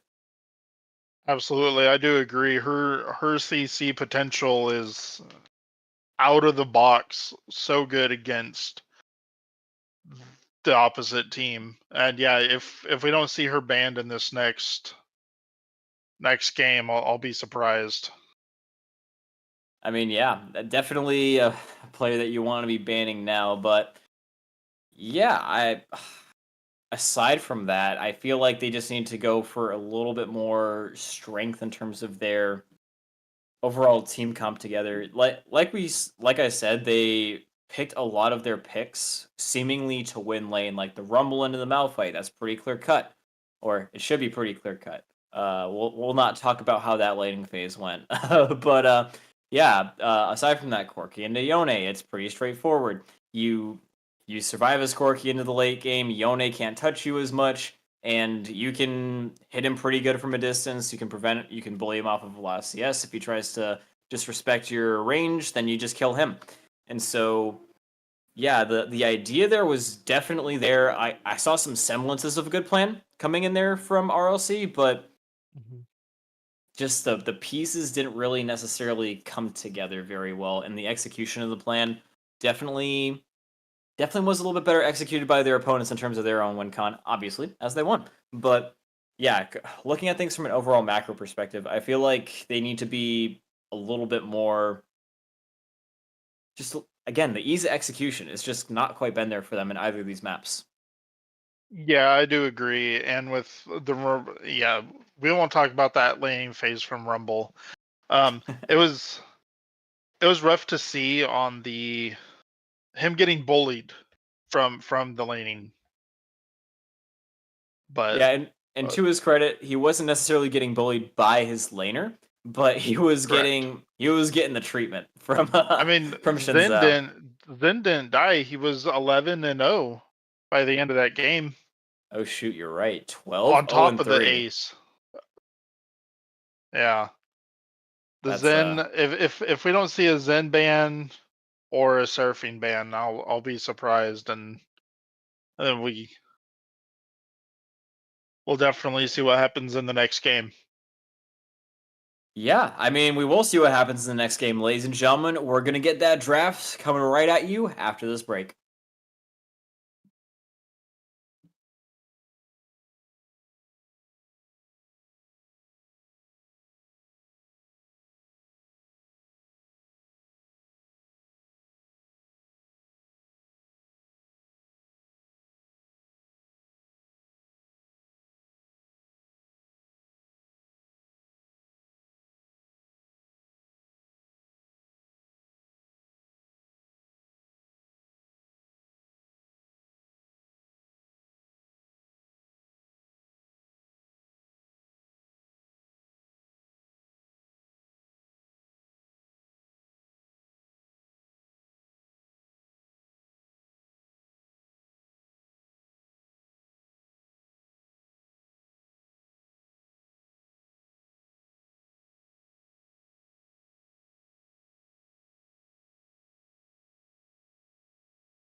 Hello and welcome back, ladies and gentlemen. Me and Kinkers are going to be bringing the NJCAA National Championship Finals right back to you once again. We are going into map number 3, which is going to be series and tournament point for both these teams. In case you guys missed out on the first 2 maps, Nova Nighthawks did pretty handily win the majority of the team fights, putting RLC Thunderducks in a position where they are now fighting for survival in this tournament.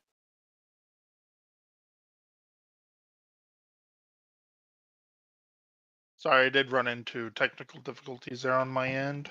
No worries. All right, we are back. So, I was wondering. I'm like, I see a Malphite ban, but I don't see a Seraphine ban. But it's because they're gonna have first pick, and they're gonna pick it instead of banning it. I like that a lot.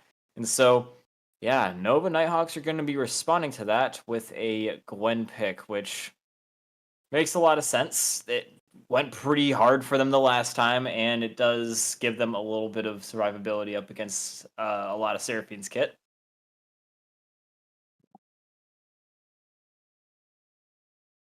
And it does sort of make RLC Thunderducks think, do I really want to pick this guy? I'm gonna have to go ranged into Gwen. Or do I really want to do that? And it's sort of like a Silas pick, where it throws a wrench into the equation, and you're thinking like, oh shoot, do I really want to do that? Yeah, absolutely. There's the Varus pick for Nova once again, and we are staying with the red and blue. It looks like same teams as the last 2 matches. Mm-hmm. Gwen is back on the table as well. That's a comfort pick, it looks like. Yeah, I mean, Gwen jungle went pretty hard from the last time, like I said.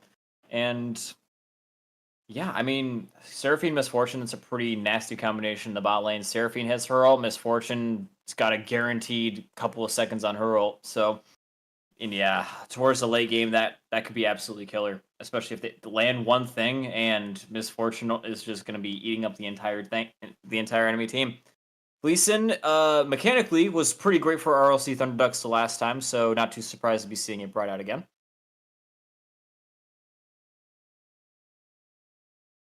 Yeah, absolutely. That was a good pick from RLC last game. Yeah. Oh, do they dare? Mordekaiser's back. No shot. They picked Mordekaiser mid again. I mean, maybe that's what they want us to think, though. That could just as easily be Mordekaiser top. But yeah, the one thing you don't want to do here is lock in Galio again. That's the one thing you don't want to do. Or Rumble, right? Or Rumble. I mean, it wouldn't be the worst thing possible into Mordekaiser if it's Mordekaiser top, but like, True. yeah, I don't know. At this rate, I'm expecting Xin Zhao to be the final ban. Their jungler has not picked it. Wait, sorry. Of course, it's Gwen jungle. I see the Gwen, and I'm like, oh, jungle hasn't picked yet, but obviously it's Gwen jungle. So maybe the Xin Zhao ban, not necessarily warranted. Obviously, could be Gwen top, Mordekaiser mid. And with how Nova Nighthawks have been playing, as crazy as it sounds, that could very well be the case. And that's one of the great things about how they've been playing is you can really keep your opponent guessing, even if it's picks that you're like, oh, definitely Mordekaiser top. Oh, definitely Gwen top. Not going to quite be the case. We will not be seeing a Renekton in this game 3. No, we will not. Neither will Aurora be gracing us with her awesome presence. But yeah, it's a lot of mid-targeted bans, which makes a lot of sense. Their mid laner, especially in the first map, was the vast majority of their killing power. And so we're going to be seeing what they bring to the table. Ooh, I would love a Renata pick, and they are going to be locking that one in. That would be good. And Cassante being locked in against potentially Gwen or Mordekaiser. That's not Aurelia. typically the most... Mordekaiser is something that I would usually see get picked into Cassante as a really good pick. So yeah, I guess they're just mostly picking it for the late game potential, which is something that I was saying that RLC Thunderducks should be doing, which credit to them for that one. Aurelia going to be locked in here now as well. That is quite a lot of AD once again for Thunderducks, but I mean, hey, you gotta do what you gotta do. It's quite the same for it's almost the same for the enemy team, but Irelia, man, that is curious. Of all the mid lane picks I was expecting, it was not Irelia. I mean, Irelia does do a lot of damage and stuff like that, and can swing fights massively and win a lot of things by herself. She does do a lot, but up against a full team of 5, when you're going to be going up Mhm. against people with like a lot of CC, which is Irelia's main hard counter, is if you're able to interrupt her abilities, like say a Riven.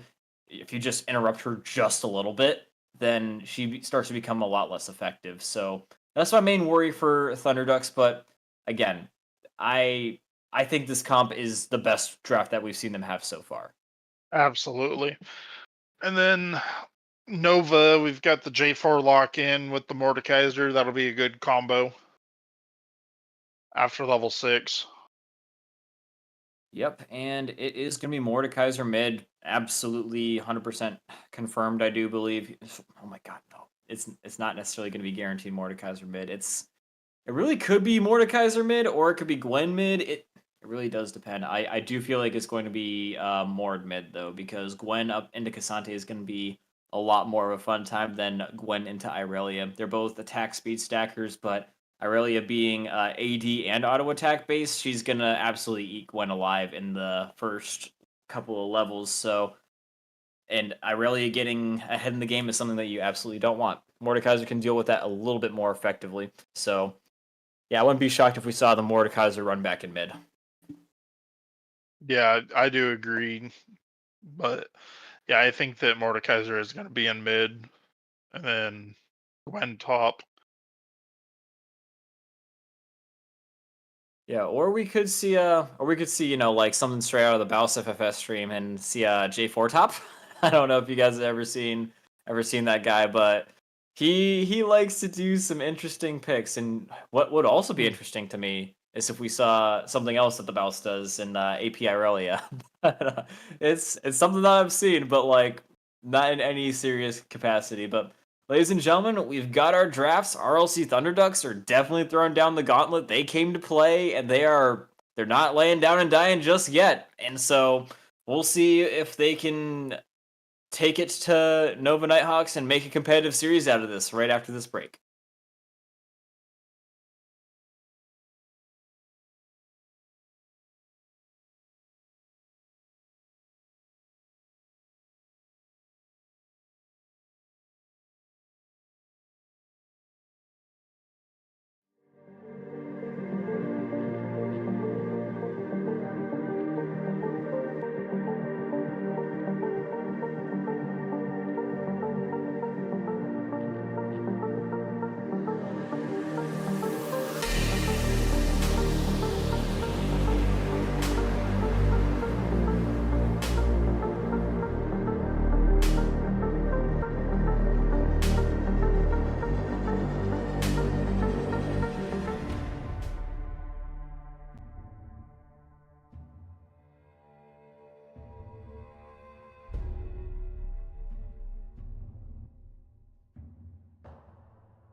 Hello, ladies and gentlemen, and welcome to Summoner's Rift. I am your host, Kamika, and I am joined by Kinkers. It is currently a do-or-die situation for the Ducks, the Thunder Ducks from RLC, as their opponents of the Nighthawks have won the first two maps, and now, with the best comp they could have possibly drafted, they have a chance of extending the series even further. Hello and welcome back.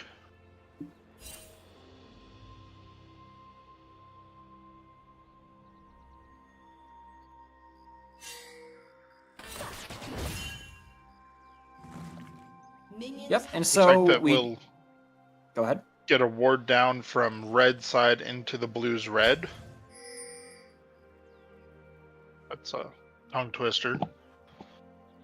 Yeah, very important piece of vision to be getting there. That's pretty much going to be letting them know where the Lee Sin's going to be starting and allow them to properly anticipate things here. So, Lee Sin starting top leads you to believe bot side has got to play weak side. Much like how Nozomu has been playing pretty much the entire game. The last time he played that on Varus, had to do the same thing. This is no weird territory for him whatsoever.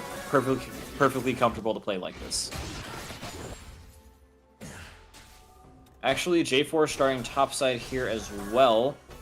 It actually could be a 3v3 in the bot lane if we're not careful, or a 3v3 in the Dragon Pit as well if the two junglers do decide that they want to fight over the Scuttle Crab, because they are pretty much on a collision course for that.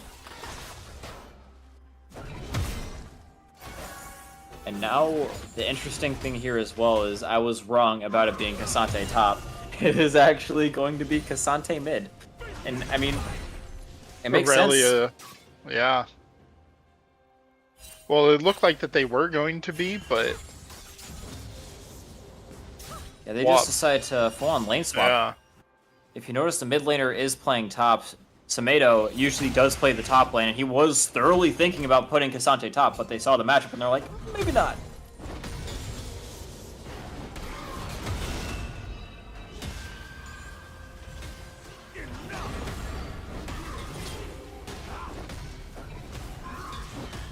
Nice little solo brawl there, 1v1 there in the mid lane. Both walk out hurting. Yeah, Sabato's going to be the main winner of that trade, though. As you can see, he has Doran Shields, so he's going to be healing a lot more than Mordekaiser, even with his built-in healing in his kit.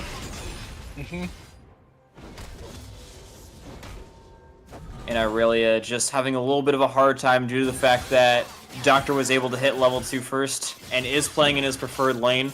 As a mid laner that has had to play top sometimes, it is a much different lane in terms of how you get to level 2, how you get the late wave state, how you're able to just play around that. And so we might be having a little bit of a feeling of a fish out of water situation against someone who's a little bit more adept in terms of the lane macro and the laning phase up top.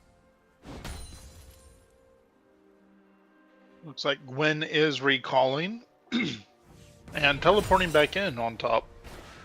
Making sure she doesn't miss any experience. Yep, the good thing for Irelia here is that she did manage to get the wave crash, so it will be bouncing back to her. In the meantime, we've got Lee Sin eyeing up a very, very weakened Nozomo. If he does try to get out of here, they're trying to get vision for it, but oh, great block from Renata. Doesn't opt to put him under the turret, but oh, he's a little bit slowed. He's going to try and flash for the kill, but the barrier, he should be dead here completely. First blood going to be had by Nozomo, playing great from the weak side. That was unexpected. Wow. I was thinking the Lee Sin plays were going to go off the rails there, but all the blocks.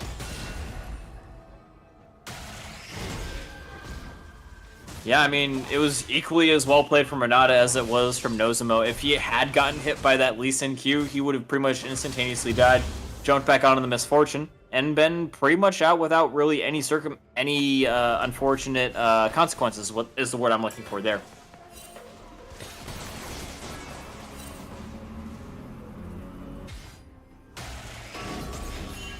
Oh, cheeky grab there from Magmor. Definitely going to be making him a little bit annoyed. Flashing in, flashing out.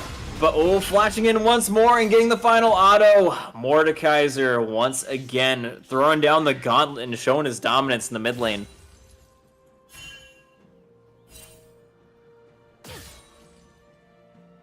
This is a really great wave state for Irelia. And with the full stacks on her passive, Gwen knows that she doesn't want to be taking the fight here because it pretty much gives Irelia not only a lot more attack speed to output her damage than her, but also the ability to get basically like a free reset on her dash, so it's something that you do not want to be fighting on Gwen. Gwen does hit level 6 first, so things do kind of turn the tables a little bit. Lee Sin, in the meantime, looking for another one of his trademark ganks. Hopefully it'll go a little bit better for him than it did on the Varus. Absolutely, and Ocean Drake is up. Looks like they're clearing the bot lane a little bit. J4 is getting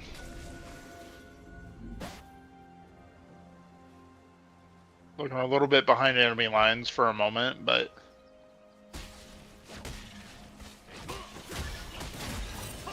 Lee Sin's just taking the grubs.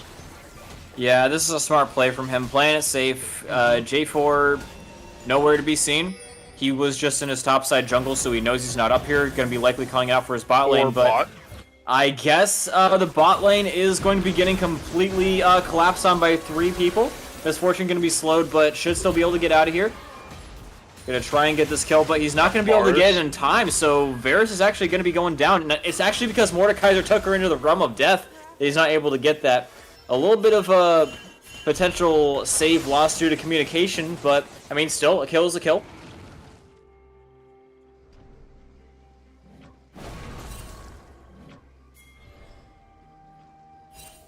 I feel like, though, if Mord didn't ult him, Varus definitely could have saved himself there. That's just my personal opinion. Yeah. Nobody's contesting the Drake. That was hard to see there in the bot lane. It didn't go in Red's favor for a moment.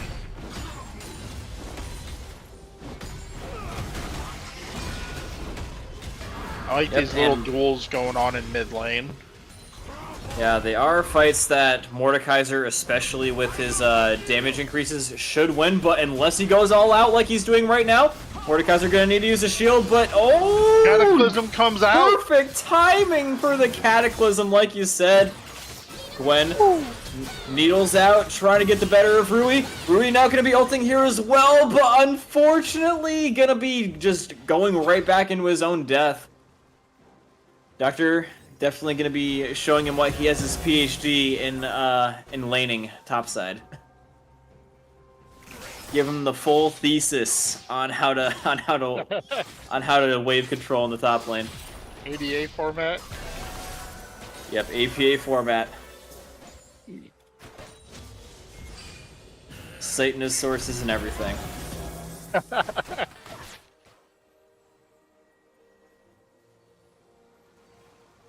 And I liked that jump in from the J4, like I said a little bit ago, is that if they combine their abilities properly, that's just a deadly combo. Yeah. And that's what I like to see is both is utilizing combos like that to your advantage.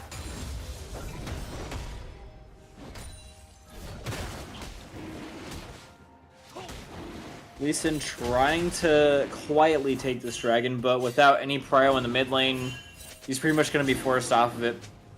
Mordekaiser going to take that one like candy from a baby, and with J4 in the area, could quite easily go and take this to their own. Big reset on the Drake, but bot lane is hurting.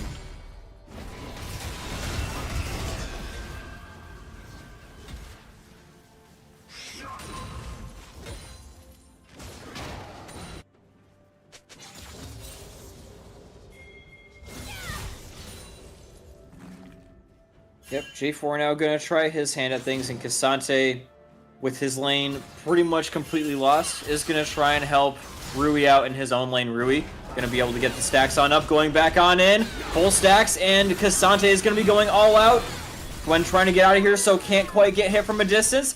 Uses the E quite well, and forcing the flash from Cassante. Doesn't quite have the dash to follow up, but Snip didn't 2v1. do too good. Yep, and now showing us as well the doctoral thesis on how to 2v1 as well. A little bit of a spooky one there, almost dies to the turret from Cassante, but still getting that plate, 100% worth.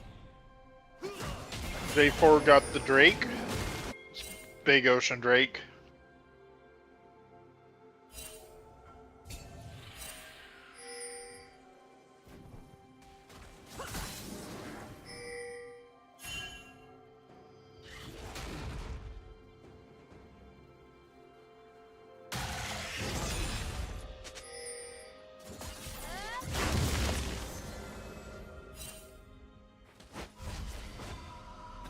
Like grubs, Yep. J4's getting again. Yep, and with the help of Mordekaiser, these are going to go down quite quick, almost as quickly as this tower that Gwen's taking.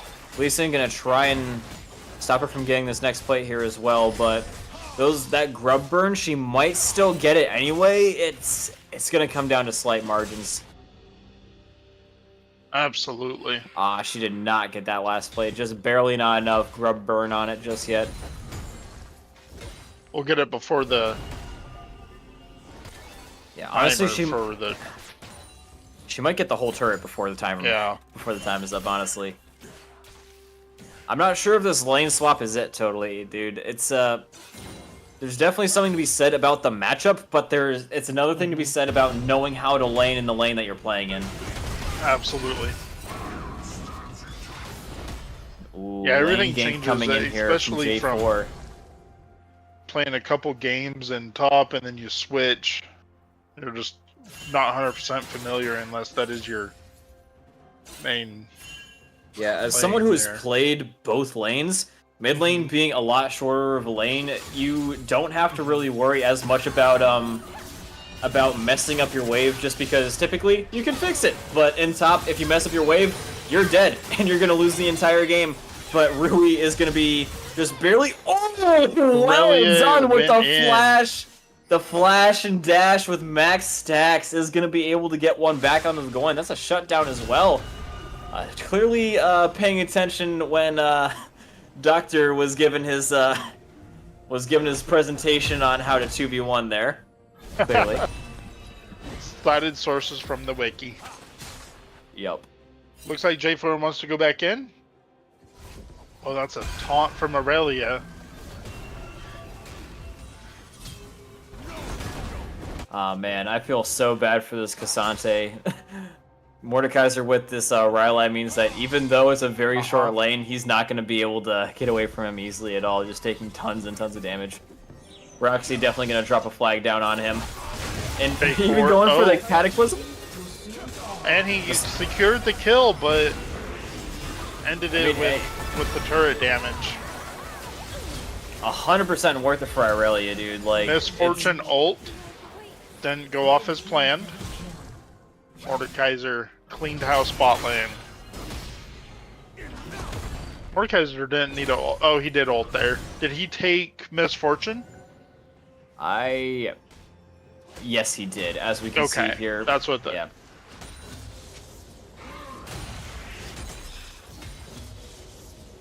Yeah, it looks like...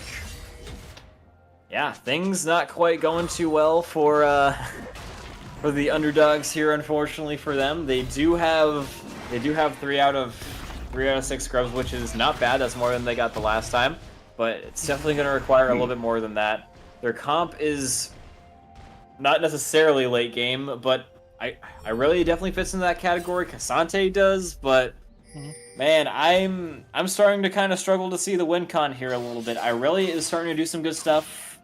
I'm not quite sure how much of it was due to just the Doctor taking too many tower shots, or if Rui just played that fight really well. But ooh, it might just be that Rui's taking the fight really well, definitely doing a lot of damage. Lee Sin coming in with the bait, and with that is going to be all of the things gone. J4 coming in. J4 going to be coming in here as well. That should be a very, very dead Irelia. And Lee Sin forced to run away with his tail between his legs. And just like that, top prio has been restored. Mid lane looking like it's going just as well for Magmore. Went down. Do they dare try to force this dude? They definitely are. Oh, flash from Mordekaiser? Yeah, clearly was a little bit concerned about dying there. I mean, better safe than sorry. You've got a 450 gold shutdown. If that goes into Lee Sin or Cassante, that's definitely making some unnecessarily difficult things in your future for this match. But yeah, definitely going to be avoiding that and going right back on in as soon as he can. And that is a very, very dead Cassante. 3rd death in a row. Rui trying to TP in, but this Mordekaiser, as fed as can be, doesn't even care that he's taking all these turret shots. He's so tanky, he can afford to do it. But a fully stacked Aurelia, definitely something you got to be a little bit worried of, especially with amplified turret damage.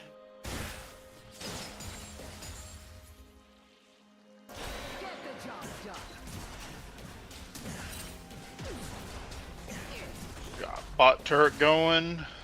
Drake is back up. It looks like it's Cloud. I think that is Hextech, actually. Oh, Hextech, sorry. Yes. Yeah, no worries, dude. Yeah, Hextech, just a really good dragon to get in terms of just doing overall damage and getting ability haste, so that's something that has Irelia written all over it. The more abilities she can get off, the more damage she can get off, the better she's gonna do, and I love the fact that she took Merc Treads here as well. Not only is she denying some damage from the Gwen and the Mordekaiser, but any CC that comes out from the Renata, from pretty much literally anybody on the enemy team, she's going to be able to resist some of that. And I do believe she's going to be looking to build, what's that called? Wit's End at some point in this game as well, and that which also gives tenacity. So definitely, if Irelia is able to get both those items, it will be a little bit difficult for her opponents to keep her CC down. But I mean, damage is also a very good form of CC, and right now Nova definitely has a lot of that too.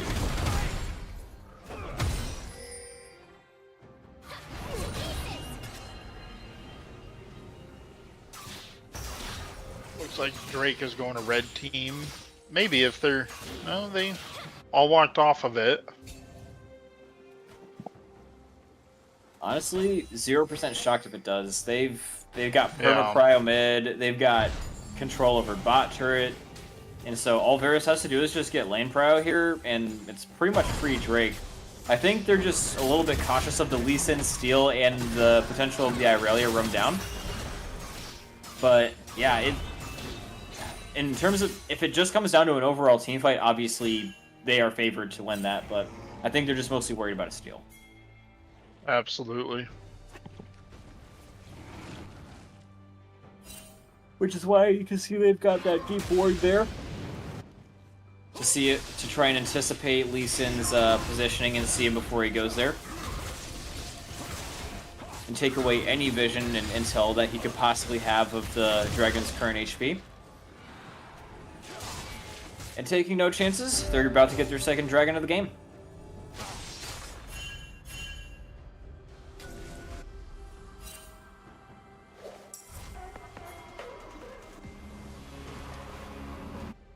Let's see.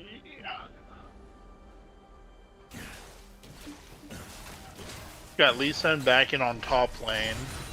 Going back to buy.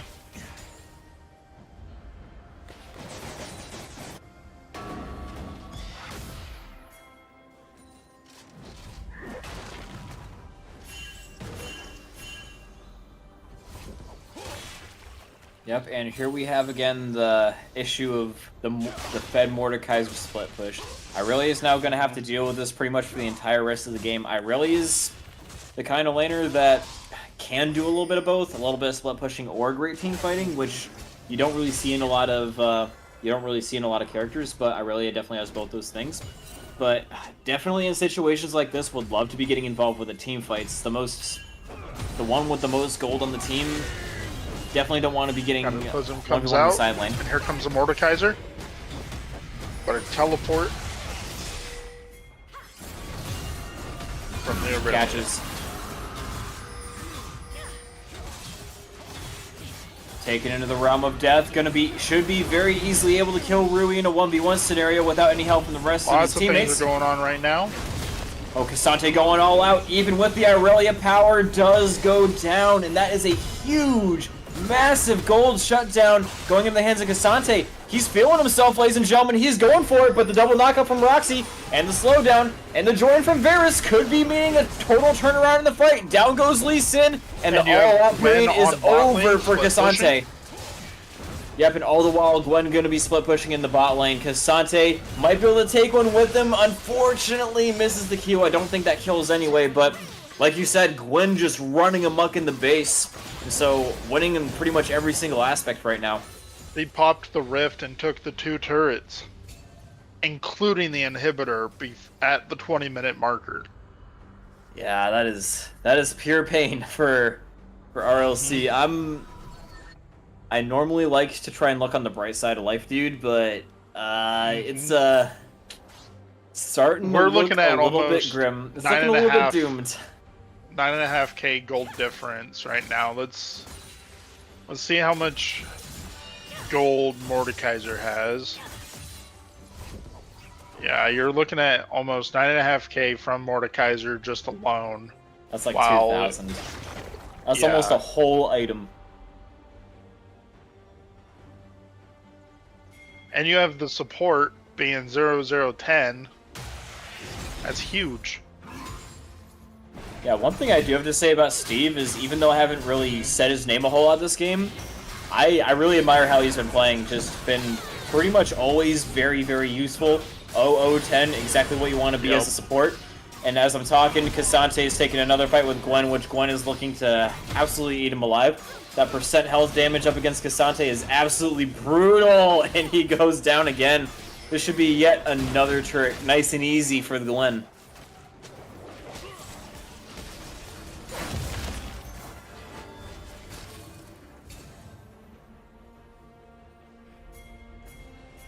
Now we are 10k gold difference, as we were just talking about the gold. You've got Drake coming up in another 1 minute.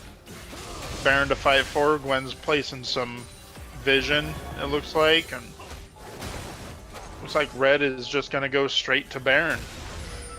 I mean, yeah, there's pretty much nothing stopping them. Except for maybe one well-placed Seraphine ult. That is the one thing I'm concerned about. If Seraphine's able to go in off of Lee Sin here, get a really solid ult going on here, Misfortune follows up with an ult of her own, It could be good, but they got to dodge from Renato ult first. That part's done. But they could go back in and at least get a little bit of a cleanup. Misfortune going to be ulting, but gets dragged back in. Ult going to be canceled. And she will be dying very fast. Left absolutely strained by the rest of her team. And it's looking like they're looking to follow up onto the rest. Cherubina going to land a little bit of a root, but it's not going to be enough. Roxy McGardia just a little bit too fast and slowing down Cherubina with every hit, knocking her up and taking her out. And with that, the Baron buff looking to pretty much end the game right here. Looks like that they're gonna circle around to Drake just to secure that, the third Drake. You've got Mordekaiser with almost 11k gold, 3k more than the other mid. And not only that, but Gwen, you're looking at 12k right there from Aurelia at 9. That is...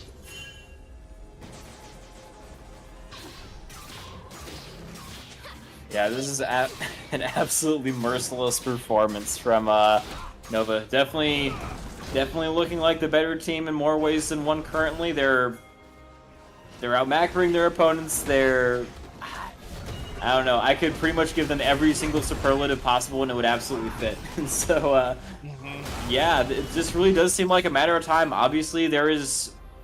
All it'll take is like one good fight. Misfortune can do a lot of damage in the late game. Irelia can do pretty much the same thing, but obviously it would take quite a lot.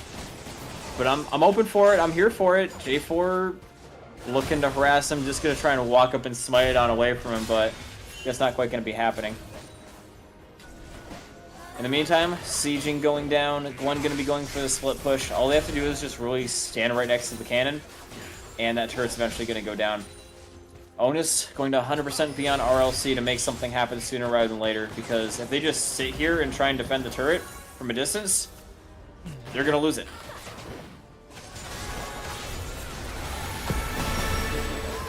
Oh, great land from Seraphine, rooting them under the tower. Nozumo is going to get saved once again by some great placement from the Renata. Roxy has been spotted a little bit weak. Going to be knocking him right back in. Misfortune trying to speed in this situation here. And this should be a free and easy kill, but all that proc from Sundered is going to be huge for him. And you have Gwen taking the base. Oh, yep, that's going to be it. That's GG's, ladies and gentlemen. It's so slick, I didn't even notice it. Cassante going to try and take her on away, but Magmore going to take him to Brazil instead. And with that, bravo the Doctor... to both teams. Yeah, the Doctor will be ending off the game 21-4. Absolutely disgusting 3-0 scoreline. 3-0 as well. Well, that's what you predicted there in the beginning after first game. Was it 3-0? Yeah, after map number 1, I did sort of like it was a hot take for sure. It wasn't based on anything other than just, oh, they did very well with this draft, but you know, that's obviously something that's like not a guarantee. Like, oh, we do one with good draft, we're gonna win the game. But yeah, obviously they played well with good drafts in every single game, and so obviously it was a little bit more of an indicator than I had originally thought. But yeah, I did not think it was going to be 21-4 levels of dominant. Not giving up a single turret. Masterful work from Nova, and I do believe we're gonna get a little bit of a quick interview from one of these players real soon. But yeah, unless there's anything else you have to say about this match, James, we can go to a quick break and wait for the player to join on up. I do not. That was a good game. Good game to both both teams, all 3 games. That was amazing to watch. Thank you. And we'll swing into a quick break.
What is up, ladies and gentlemen? We are here with an interview from one of the awesome players from Nova himself, the beloved mid laner, Magmore himself. Say hello to the audience, Magmore. What's up, guys? All right, so first of all, obviously, I gotta ask, Mordekaiser mid. This is some pretty crazy tech, bro. Something that I haven't seen before. Is this something that you just like generally do? Is it like a specific pick? What's the deal with that? Yeah, back when I first hit Challenger, I played Mord and Yone mid, and I kind of bring it back from time to time. And nobody expects it, and I love the champ. I mean, yeah, clearly I didn't expect it, and you looked pretty dominant going into their melee picks, especially in the mid lane. Is this something that you would have still picked if they had thrown down something like say a Hui or a Vex or something with a little bit more range, or still throw it down? Nope. I was just picking him because they love to pick melee champs that want to skirmish early, so it can really match that, and that's what Mord loves playing. If they go for more range champs, I play like Asol, Hui, other champs like control mages that scale really well. Yeah, that makes a lot of sense. So overall, we saw you guys doing a lot of things well in that game, pretty much everything possibly well, especially in that last map. What do you feel like was the key thing that put you over the top over your opponents? Think we like over the past week, we've been scrimming and we've been like studying our opponents each time, each match, and we have a plan for draft and we essentially like choke them out into what they can ban and what they can't. And then when the champs that they can't ban, we either have flexes or strong champs, and then we force them into a bad spot, get an advantage into draft, and then we outperform them in macro and micro in game. I mean, yeah, you described it very well there. We 100% saw that play out on the Rift in more ways than one. But yeah, I mean, just macro and gameplay aside, what's it like being on this team from like a social perspective, dude? Are you guys like all best friends, best buds? You hanging out in real life or like just in game? Yeah, a couple of us have been on the Nova team for about a year or so. I joined like a year ago, and we've been some players have come and gone, but like a couple of them I know very well and hang out. But yeah, we have like a very good atmosphere and love league. Yeah, love League for sure. But yeah, I don't really have too many more questions. Kinkers, you got any questions for Magmore here? I do not. You performed really well. Thanks for showing that mid Thank mord you. is a thing. Is there anything you want to talk about yourself before we wrap this up? Not particularly. Right on. Well, thank you for your time, and we appreciate it. All right, no problem. Great to participate. Thank Of you. course, it was great to have you. But yeah, ladies and gentlemen, you heard it here first. Mordekaiser mid is a thing, but only if your challenger like Magmore is. But yeah, that is going to be the end of the series. Nova definitely came to play. They won 3-0. In case you guys missed it, the scoreline's right above me. You did miss it, unfortunately. Go and rewind it. But yeah, that's going to be all we got for you guys tonight. Me and Kinkers, we're going to be heading out here. We're going to be going to bed, but make sure you guys go ahead and give some love to the league on your way out. If you guys liked our casting in particular, you can find us at our ads underneath our faces. But on that note, ladies and gentlemen, we've got nothing else for you. We'll see you all in the next season.